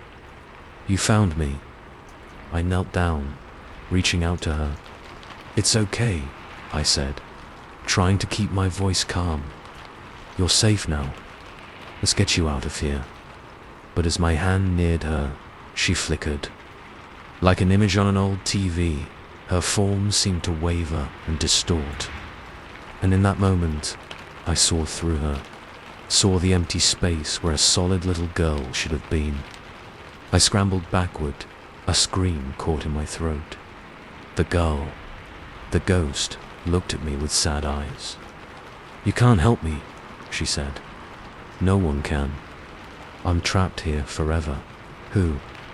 What are you?" I managed to ask, my voice shaking. "I lived here a long time ago," she said. "My father. He wasn't a good man. He did terrible things. And when I threatened to tell, he locked me up here, left me to die. I felt sick. This couldn't be real. Ghosts weren't real. But I couldn't deny what I was seeing, what I was hearing. "I'm so sorry," I said, not knowing what else to say. Is there anything I can do?" The girl smiled, a sad, wistful expression. "You already did," she said. "You heard me. You came looking. That's more than anyone's done in 100 years."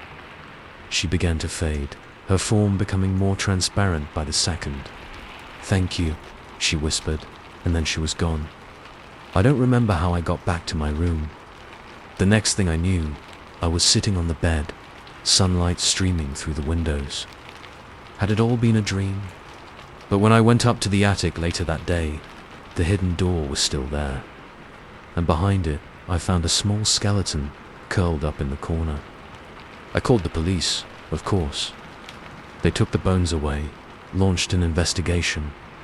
The Thompsons were shocked, horrified to learn what had happened in their house so long ago. But none of that changed what I'd experienced, what I'd seen. I don't house sit anymore.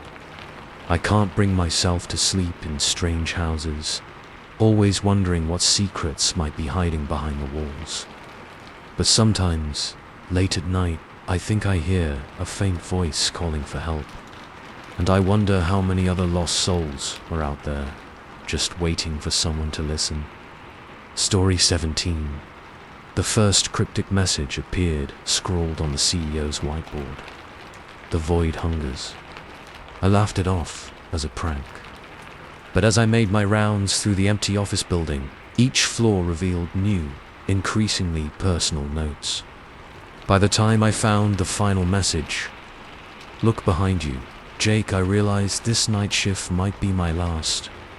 My name is Jake Holloway, and until last night, I thought being the overnight janitor at Pinnacle Industries was the easiest gig in the world. Clock in at 11 p.m., clean the place up, maybe catch a few Z's on the break room couch, and clock out at 7 a.m. Easy money. But now I'm not sure I'll ever set foot in that building again. Hell, I'm not sure I'll ever sleep again." It started like any other night.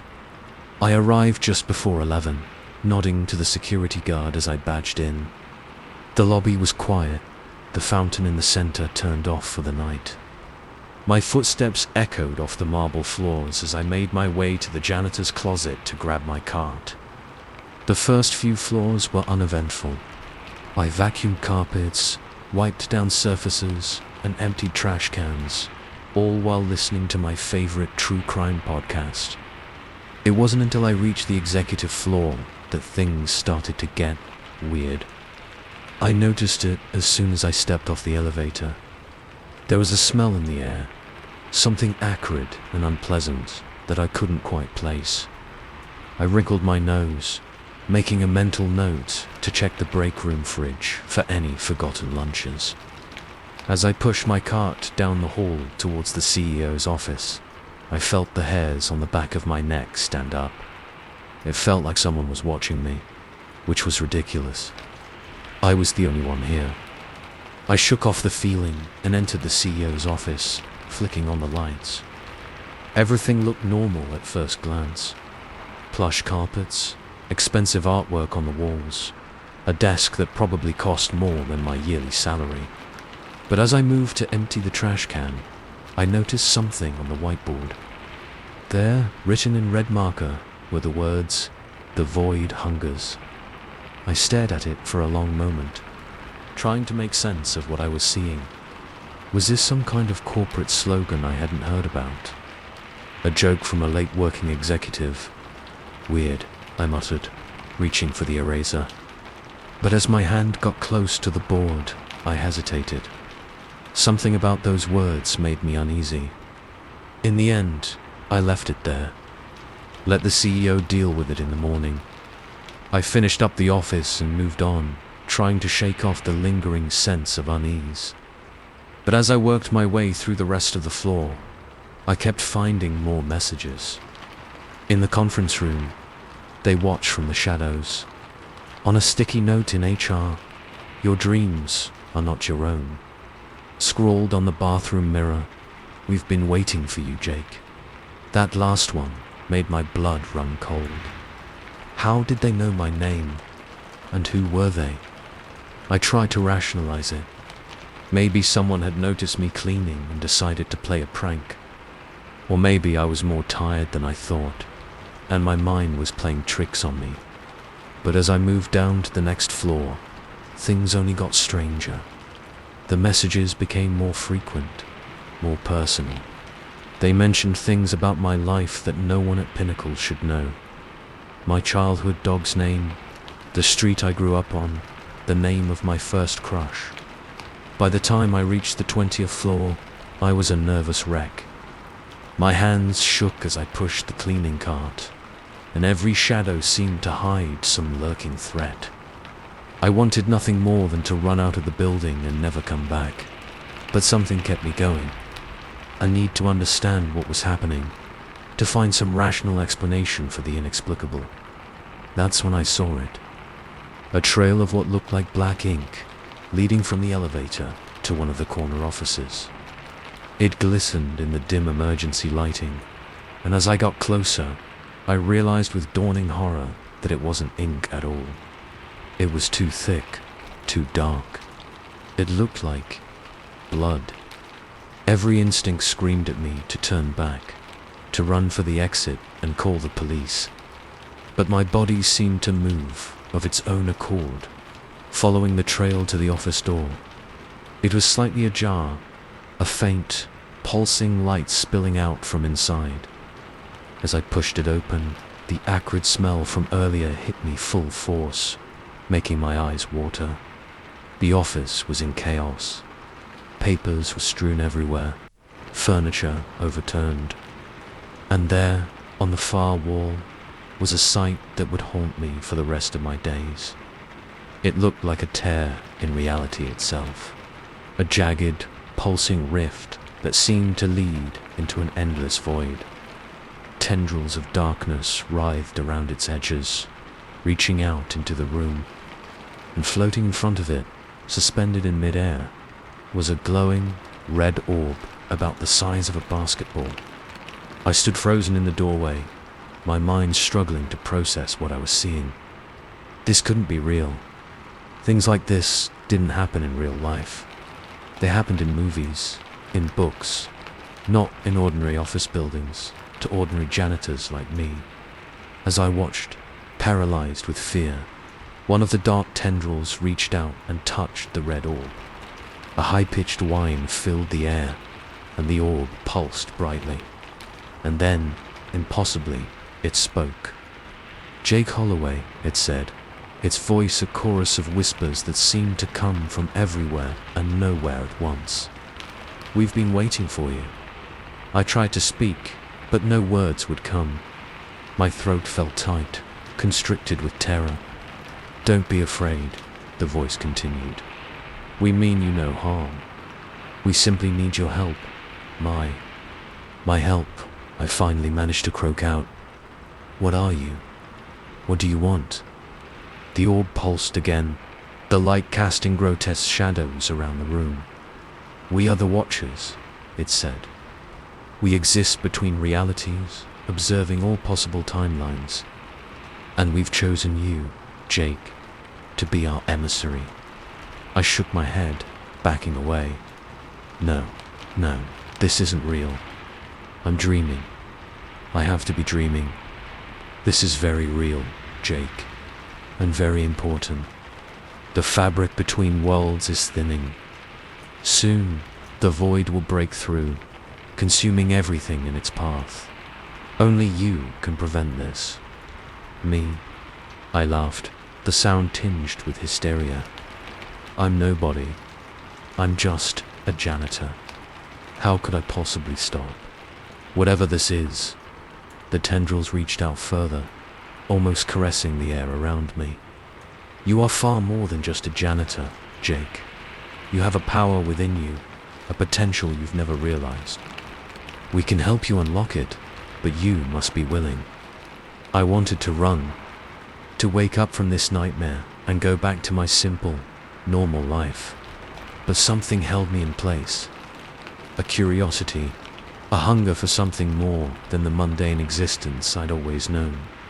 What do I have to do?" I asked, my voice barely above a whisper. The orb's light intensified, becoming almost blindingly bright. "Step into the rift, Jake. Embrace your destiny." I took a step forward, then another. The void beckoned, promising answers to questions I'd never even thought to ask. As I reached out towards it, I felt a surge of energy course through my body. In that moment, I saw flashes of other realities. Versions of myself, living lives I'd only dreamed of. I saw the vastness of the universe, the infinite possibilities of existence. And I understood, truly understood, the weight of the choice before me. I could step through, become something more than human, a guardian of reality itself. Or I could turn away, go back to my ordinary life, and pretend this night never happened.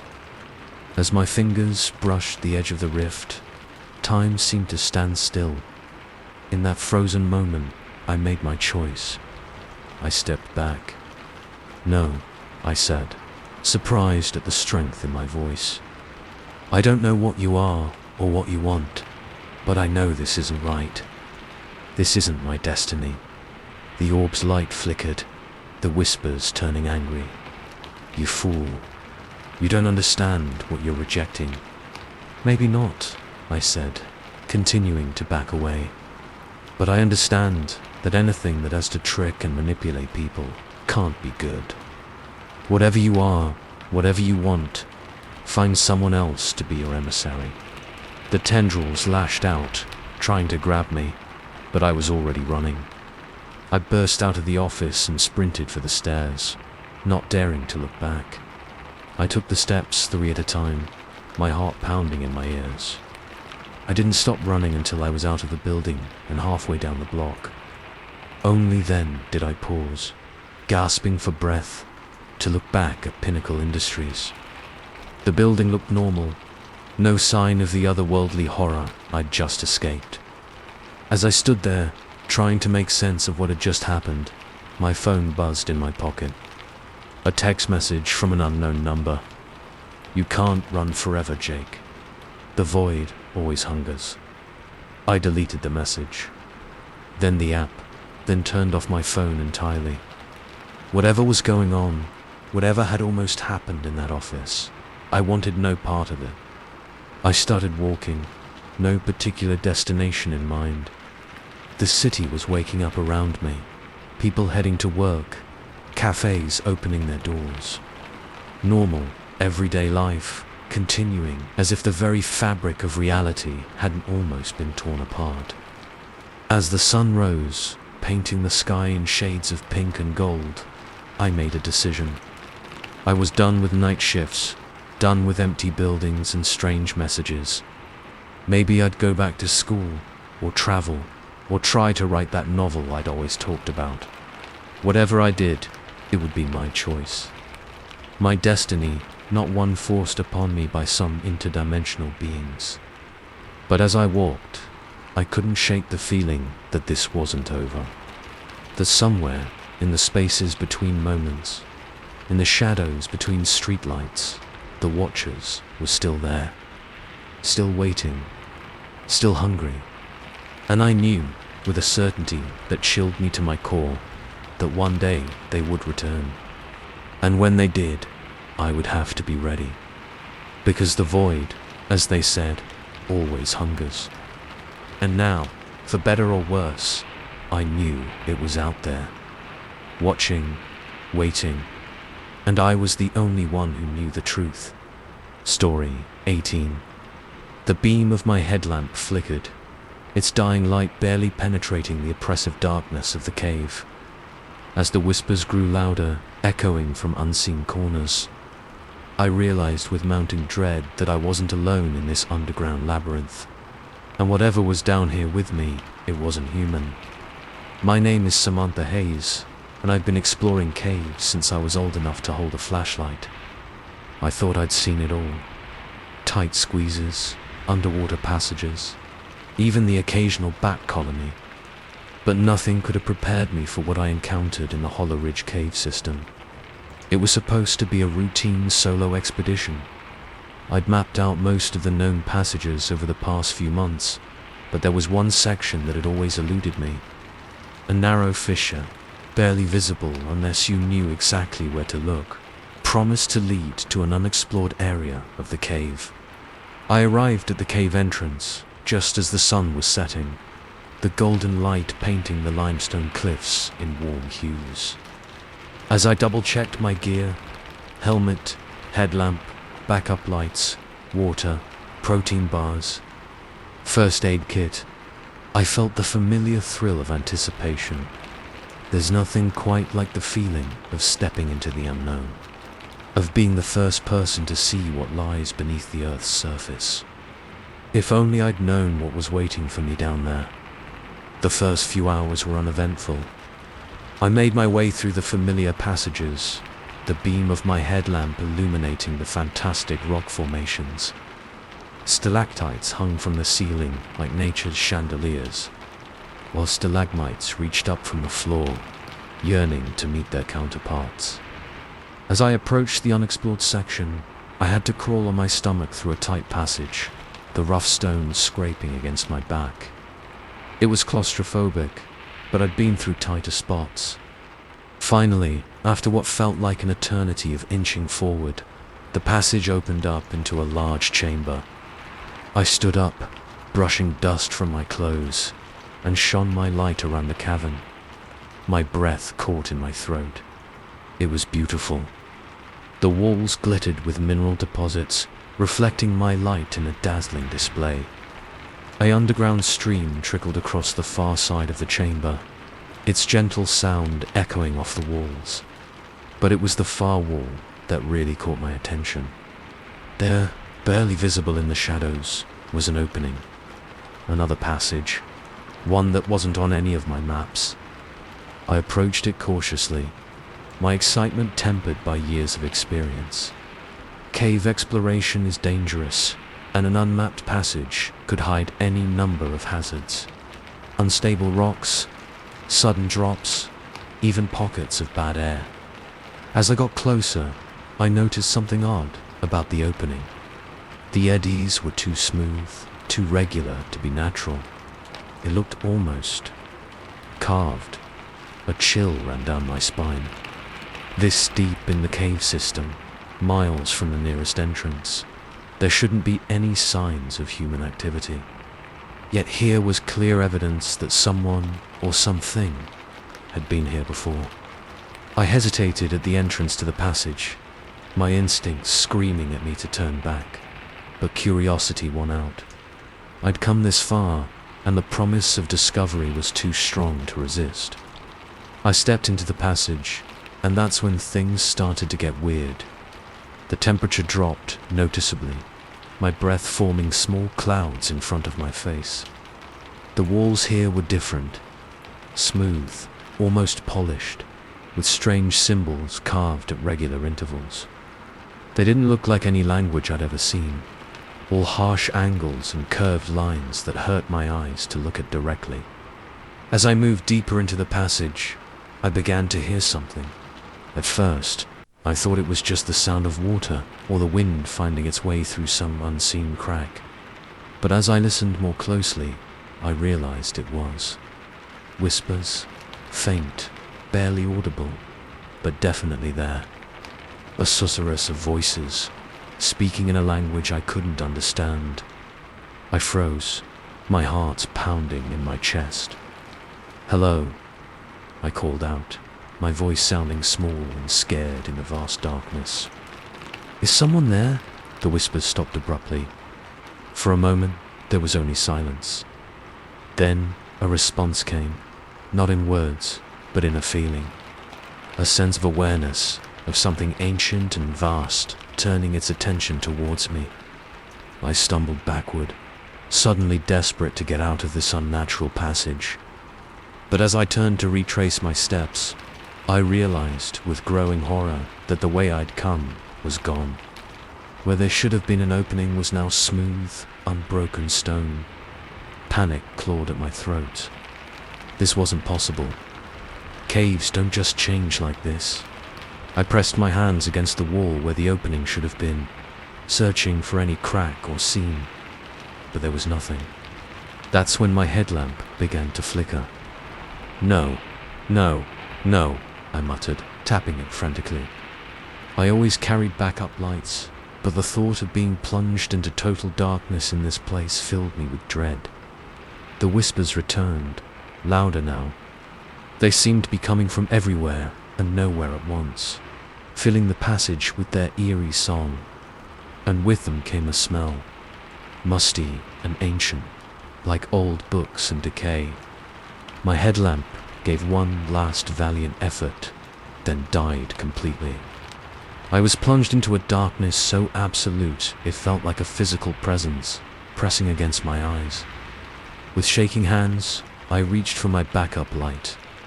But before I could turn it on, I saw something that made my blood run cold. In the pitch blackness, points of light had appeared. Dozens of them, glowing with a pale, greenish luminescence. It took my terrified mind a moment to realize what I was seeing. Eyes. I was surrounded by eyes. I fumbled with my light, finally managing to switch it on. The beam cut through the darkness, illuminating. Nothing. The eyes were gone. The passage empty save for me and the ever-present whispers. I ran. I didn't know where I was going, had no plan beyond getting away from whatever I'd just seen. The passage twisted and turned, branching off in ways that defied the laws of geology and possibly physics. I don't know how long I ran. Minutes, hours. Time seemed to have lost all meaning in this nightmare labyrinth. Eventually, my legs gave out, and I collapsed against a wall, gasping for breath. As I sat there, trying to calm my racing heart, I noticed something. The wall I was leaning against. It was warm, and it was pulsing, ever so slightly, like a giant heartbeat. I scrambled away, my mind reeling. This couldn't be happening. Caves don't have heartbeats. They don't change shape or grow eyes in the dark. This had to be a dream, a hallucination brought on by bad air or exhaustion. But even as I tried to rationalize what was happening, I knew deep down that this was all too real. I was trapped in something beyond my understanding, something that defied everything I thought I knew about the world. The whispers grew louder, more insistent, and now I could almost understand them. Almost, but not quite, as if they were speaking a language that was just on the edge of comprehension. One word, however, came through clearly. Stay. No, I said, surprising myself with the strength in my voice. No, I won't stay. I don't belong here. The response was immediate.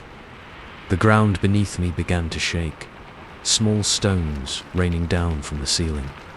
The whispers turned angry, swirling around me like a tornado of alien voices.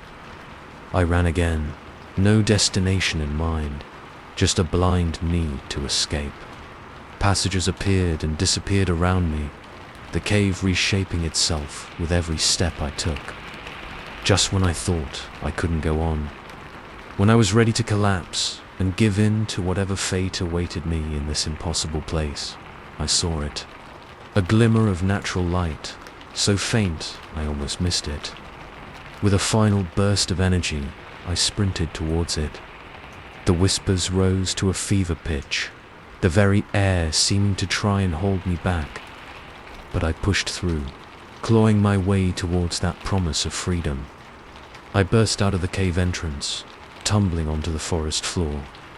The sun was rising, painting the sky in shades of pink and gold. I'd been underground for an entire night. As I lay there, gulping in the fresh air, I turned to look back at the cave entrance. It was gone. Where there should have been a yawning opening in the cliff face, there was only solid rock. I staggered to my feet, my whole body shaking. What had happened down there? What had I seen? What had I experienced? As the sun rose higher, warming my skin, I tried to convince myself it had all been a dream, a vivid hallucination brought on by exhaustion and the disorienting darkness of the cave. But I knew better. The whispers still echoed in my mind, and when I closed my eyes, I could still see those eerie, glowing eyes in the darkness. I made my way back to civilization, my mind reeling with the implications of what I'd experienced. There were things in this world, beneath this world, that defied explanation. Things that lurked in the shadows, in the spaces between what we know and what we fear to know. I never went caving again after that night. But sometimes, when I'm alone in the dark, I hear those whispers. And I wonder what might have happened if I'd chosen to stay, to become part of whatever ancient, alien presence dwelled in those impossible depths. And I wonder, with a chill that never quite leaves me, if maybe a part of me did stay behind. If maybe, in some way I can't quite grasp, I'm still down there. wandering those ever-changing passages, forever seeking an exit that may not exist. Because the truth is, once you've seen what lies beneath, once you've heard the whispers in the dark, you're never quite the same again. The world looks different, feels different, and you're left with the unshakable knowledge that there are depths to reality that we, in our sunlit world, can scarcely imagine. And sometimes, those depths reach back. Story 19. The empty patient's room light flickered on, casting an eerie glow down the deserted hallway. As I approached to investigate, my blood ran cold at the sight of bloody footprints leading from the room to the morgue. What I found when I followed that trail would haunt me for the rest of my days. My name is Alina Reyes, and I've been a night shift nurse at St. Mary's Hospital for the past 5 years. I thought I'd seen it all: coding patients, drunken and disasters, even the occasional case of delirium tremens. But nothing in my training or experience could have prepared me for that night. It started like any other shift. I clocked in at 11 p.m., got my assignment from the charge nurse, and settled in for what I hoped would be a quiet night. The floor was half empty, most of our patients stable and sleeping. Perfect conditions for catching up on charting, and maybe sneaking in a chapter of the novel I'd been trying to finish for weeks. Around 2 a.m., I was making my rounds, checking on patients and distributing meds. The hospital was eerily quiet, the kind of silence that seems to amplify every small sound. The hum of machinery, the soft beeping of monitors, the squeak of my shoes on the polished floor. I'd just finished checking on Mr. Johnson in 412 when I noticed it. Room 415, which had been empty since its last patient was discharged that morning, had its light on. A thin strip of yellow illumination spilled out from under the closed door, stark against the dimness of the nighttime hallway. Frowning, I approached the room. Had housekeeping forgotten to turn off the light after cleaning? Or maybe one of the day shift nurses had been using it as a makeshift break room. I reached for the door handle, but hesitated as a chill ran down my spine. Something felt off. The air around the door seemed colder, and there was a faint smell I couldn't quite place. Metallic, almost coppery. Shaking off my unease, I pushed the door open. "Hello," I called out, my voice sounding unnaturally loud in the quiet. "Is anyone in here?" The room was empty. The bed was made, surfaces clean and gleaming. Nothing seemed out of place, except... My eyes widened as I saw them. Footprints, dark and wet, leading from the bathroom to the room's exit. As I got closer, my suspicion was confirmed. They were bloody footprints, still fresh enough to be glistening under the harsh fluorescent lights. My heart began to race. A patient couldn't have made these. The room was unoccupied. And besides, any bleeding severe enough to leave such clear prints would have triggered alarms at the nurse's station. I should have called security right then. Should have locked down the floor and woken up my supervisor. But curiosity and a misplaced sense of duty propelled me forward. What if someone was hurt and wandering the hospital, delirious and in need of help? I followed the trail out into the hallway, my shoes sticking slightly to the tacky residue left behind. The footprints led down the corridor, past the nurse's station, and towards the service elevator at the far end of the floor. As I walked, I became aware of a sound, faint at first, but growing louder with each step. It was a rhythmic thumping, like a heartbeat amplified through the walls of the hospital. The elevator doors were closed, but a smear of blood on the call button told me where my quarry had gone. The floor indicator above the doors showed it had descended to the basement level, where the morgue was located. I hesitated, my hand hovering over the call button. Every instinct was screaming at me to turn back, to call for help. But what if someone was in trouble down there? What if they needed immediate medical attention? With a deep breath, I pressed the button. The elevator arrived with a cheerful ding that seemed wildly out of place, given the circumstances. As the doors slid open, the coppery smell of blood hit me full force, making my stomach churn. The elevator floor was smeared with red, the trail leading out into the dimly lit basement corridor. The thumping sound was louder here, reverberating through the concrete walls. I stepped out, my shoes squelching in the bloody residue. The basement was a maze of storage rooms, maintenance areas, and laboratories. But I knew where I was going. The trail of footprints, more sporadic now, but still visible, led straight towards the double doors of the morgue. As I approached, the thumping grew to a deafening crescendo. It was coming from behind those doors, a rhythmic pounding that seemed to shake the very foundations of the hospital. With trembling hands, I pushed open one of the doors. The smell hit me first. The usual clinical scent of disinfectant, overlaid with the metallic tints of blood and something else. Something rotten and old. The morgue was in chaos. Body drawers were pulled open, their contents spilled onto the floor. In the center of the room, atop one of the autopsy tables, was the source of the noise. It was a body. A man's body, elderly from what I could see. And it was moving. Convulsing might be a better word. Its entire form jerking and twitching in time with the thunderous heartbeat that filled the room. I stood frozen in the doorway, my mind refusing to process what I was seeing. This wasn't possible. The dead don't move. They don't bleed.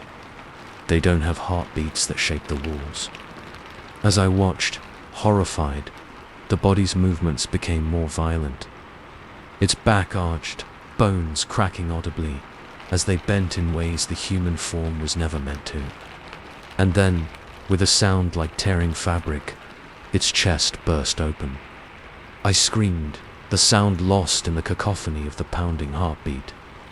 From the gaping wound in the corpse's chest, something began to emerge.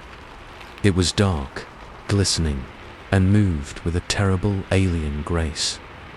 It turned towards me, and I saw its eyes. Dozens of them, glowing with an eldritch light. A voice filled my head, not heard with my ears, but felt in the very core of my being. Witness, it said, its tone ancient and vast. Witness the rebirth. I ran.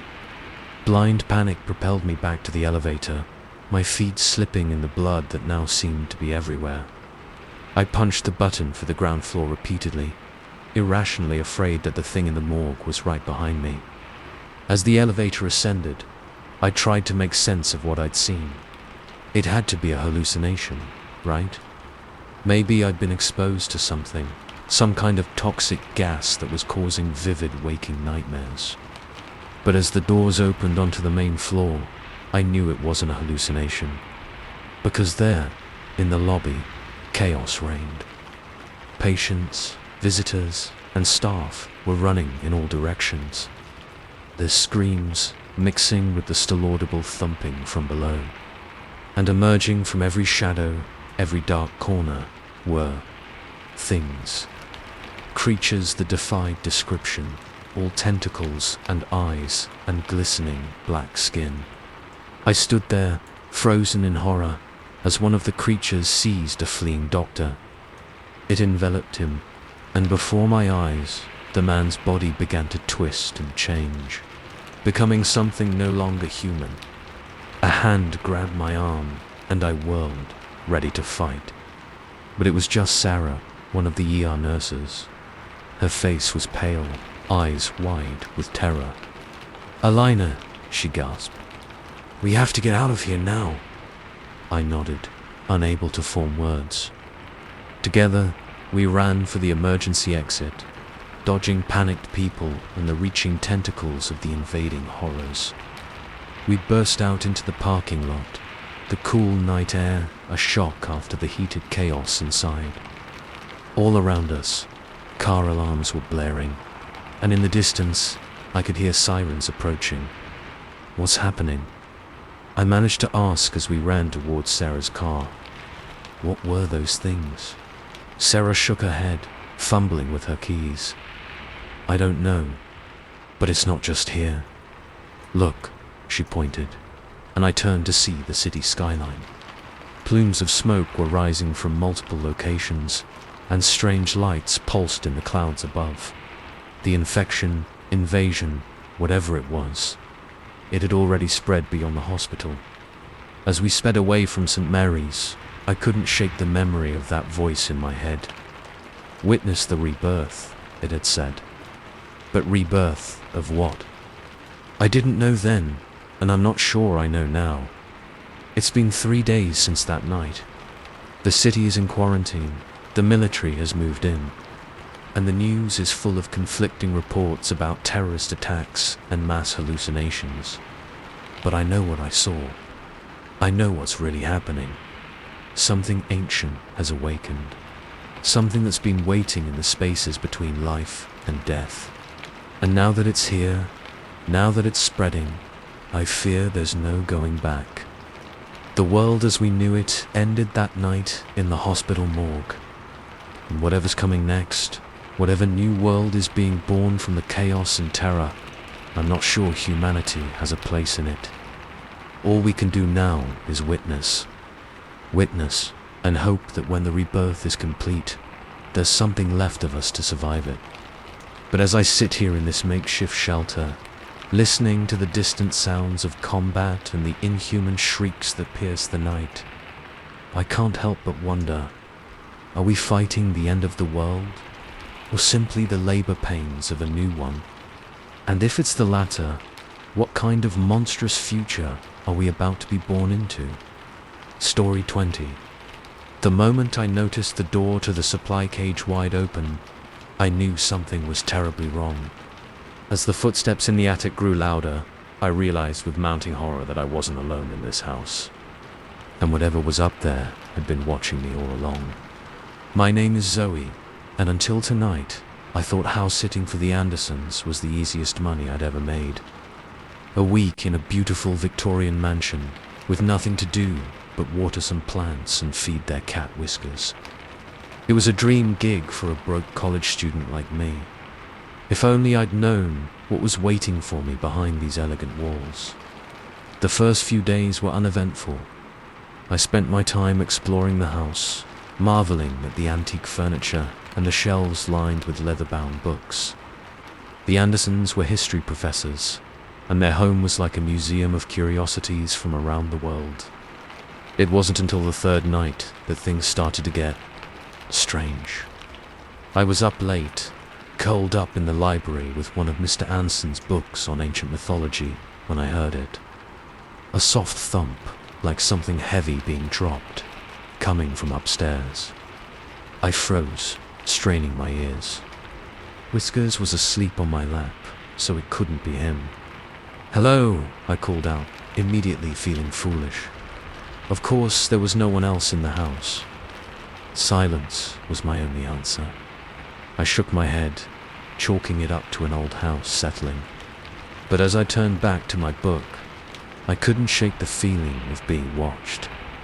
The next day passed without incident, but that night I woke suddenly at 2 a.m., heart pounding. Something had pulled me from a deep sleep, but I couldn't say what. The house was silent, the darkness absolute. Then I heard it.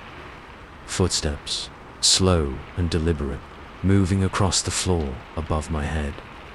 I sat up in bed, every muscle tense. This wasn't my imagination. The footsteps were real, too heavy to be Whiskers, too deliberate to be random house noises. I reached for my phone, ready to call the police, when the footsteps suddenly stopped, right above my room. For what felt like hours, I sat there in the dark, barely breathing, waiting for something, anything. But the house remained silent. When dawn finally broke, I convinced myself it had been a dream. Just my overactive imagination playing tricks on me in an unfamiliar house. But as I went about my day, Little things kept catching my attention. A book out of place in the library. A door I was sure I'd closed, found standing open. And always, that feeling of being watched. It was late afternoon when I noticed the supply cage door. It was in the garage, a large metal enclosure where the Andersons kept their more valuable tools and gardening equipment. They'd given me the key, just in case, but warned me to keep it locked. Except now, it was standing wide open. I approached it cautiously, my heart racing. Had I forgotten to lock it after getting the lawnmower out yesterday? No, I was sure I had. I distinctly remembered the click of the padlock. As I got closer, I noticed something else. There, on the dusty floor of the garage, were footprints. Large, bare footprints, leading from the supply cage to the door that connected to the house. My blood ran cold. Someone had been in here. Someone was in the house. I backed away slowly, my mind racing. I needed to get out, to call the police. But as I turned to run, I heard it again. Footsteps. But this time, they weren't above me. They were coming down the stairs. Panic seized me. I looked around frantically for a weapon, anything I could use to defend myself. My eyes landed on a heavy wrench sitting on a nearby workbench. I grabbed it, the cool metal comforting in my sweaty palm. The door to the house began to open, slowly, the hinges creaking in the silence of the garage. I raised the wrench, ready to swing at whoever or whatever came through. But nothing could have prepared me for what I saw. It was a man, or at least, it had been once. Now, it was something else. Its skin was pale, almost translucent, stretched tight over an emaciated frame. Its eyes were huge, bulging in their sockets, adapted to the darkness it had been living in. And its fingers, they were long, too long, ending in sharp, claw-like nails. For a moment, we just stared at each other. Then it smiled, revealing rows of needle-sharp teeth. "Hello, Zoe," it said, its voice a dry rasp that sent shivers down my spine. "I've been watching you." I screamed and swung the wrench. It connected with a sickening thud, and the creature stumbled back. I didn't wait to see if it would recover. I ran, out of the garage, across the manicured lawn, my bare feet slapping against the pavement as I sprinted down the street.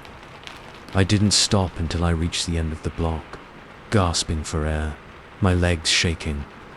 Only then did I realize I'd left my phone, my wallet, everything back at the house. I was alone, in my pajamas, in the middle of the night. A car turned onto the street, its headlights illuminating me. It slowed as it approached, and I tensed, ready to run again. But as it pulled up beside me, I saw it was a police cruiser. The window rolled down, and a concerned-looking officer peered out at me. "Miss, are you all right?" The words tumbled out of me in a rush. The noises, the footsteps, the creature in the garage. As I spoke, I could see the doubt creeping into the officer's eyes. I knew how it sounded. Knew that if I were in his position, I wouldn't believe me either. But to his credit, he took me seriously. Or at least, seriously enough to drive me back to the house to investigate.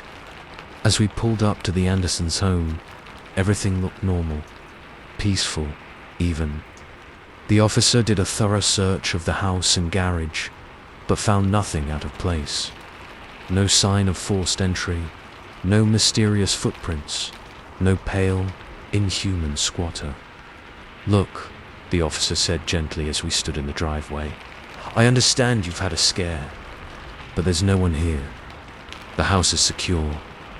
Do you have someone you can call to come stay with you?" I shook my head, feeling foolish and more than a little crazy. "No, I'm house sitting. The owners are out of the country." He nodded, looking thoughtful. "Well, how about this? I'll do regular drive-bys tonight. check on the house, and you've got my number now. You call if you hear or see anything suspicious, okay? I nodded, thanking him. What else could I do?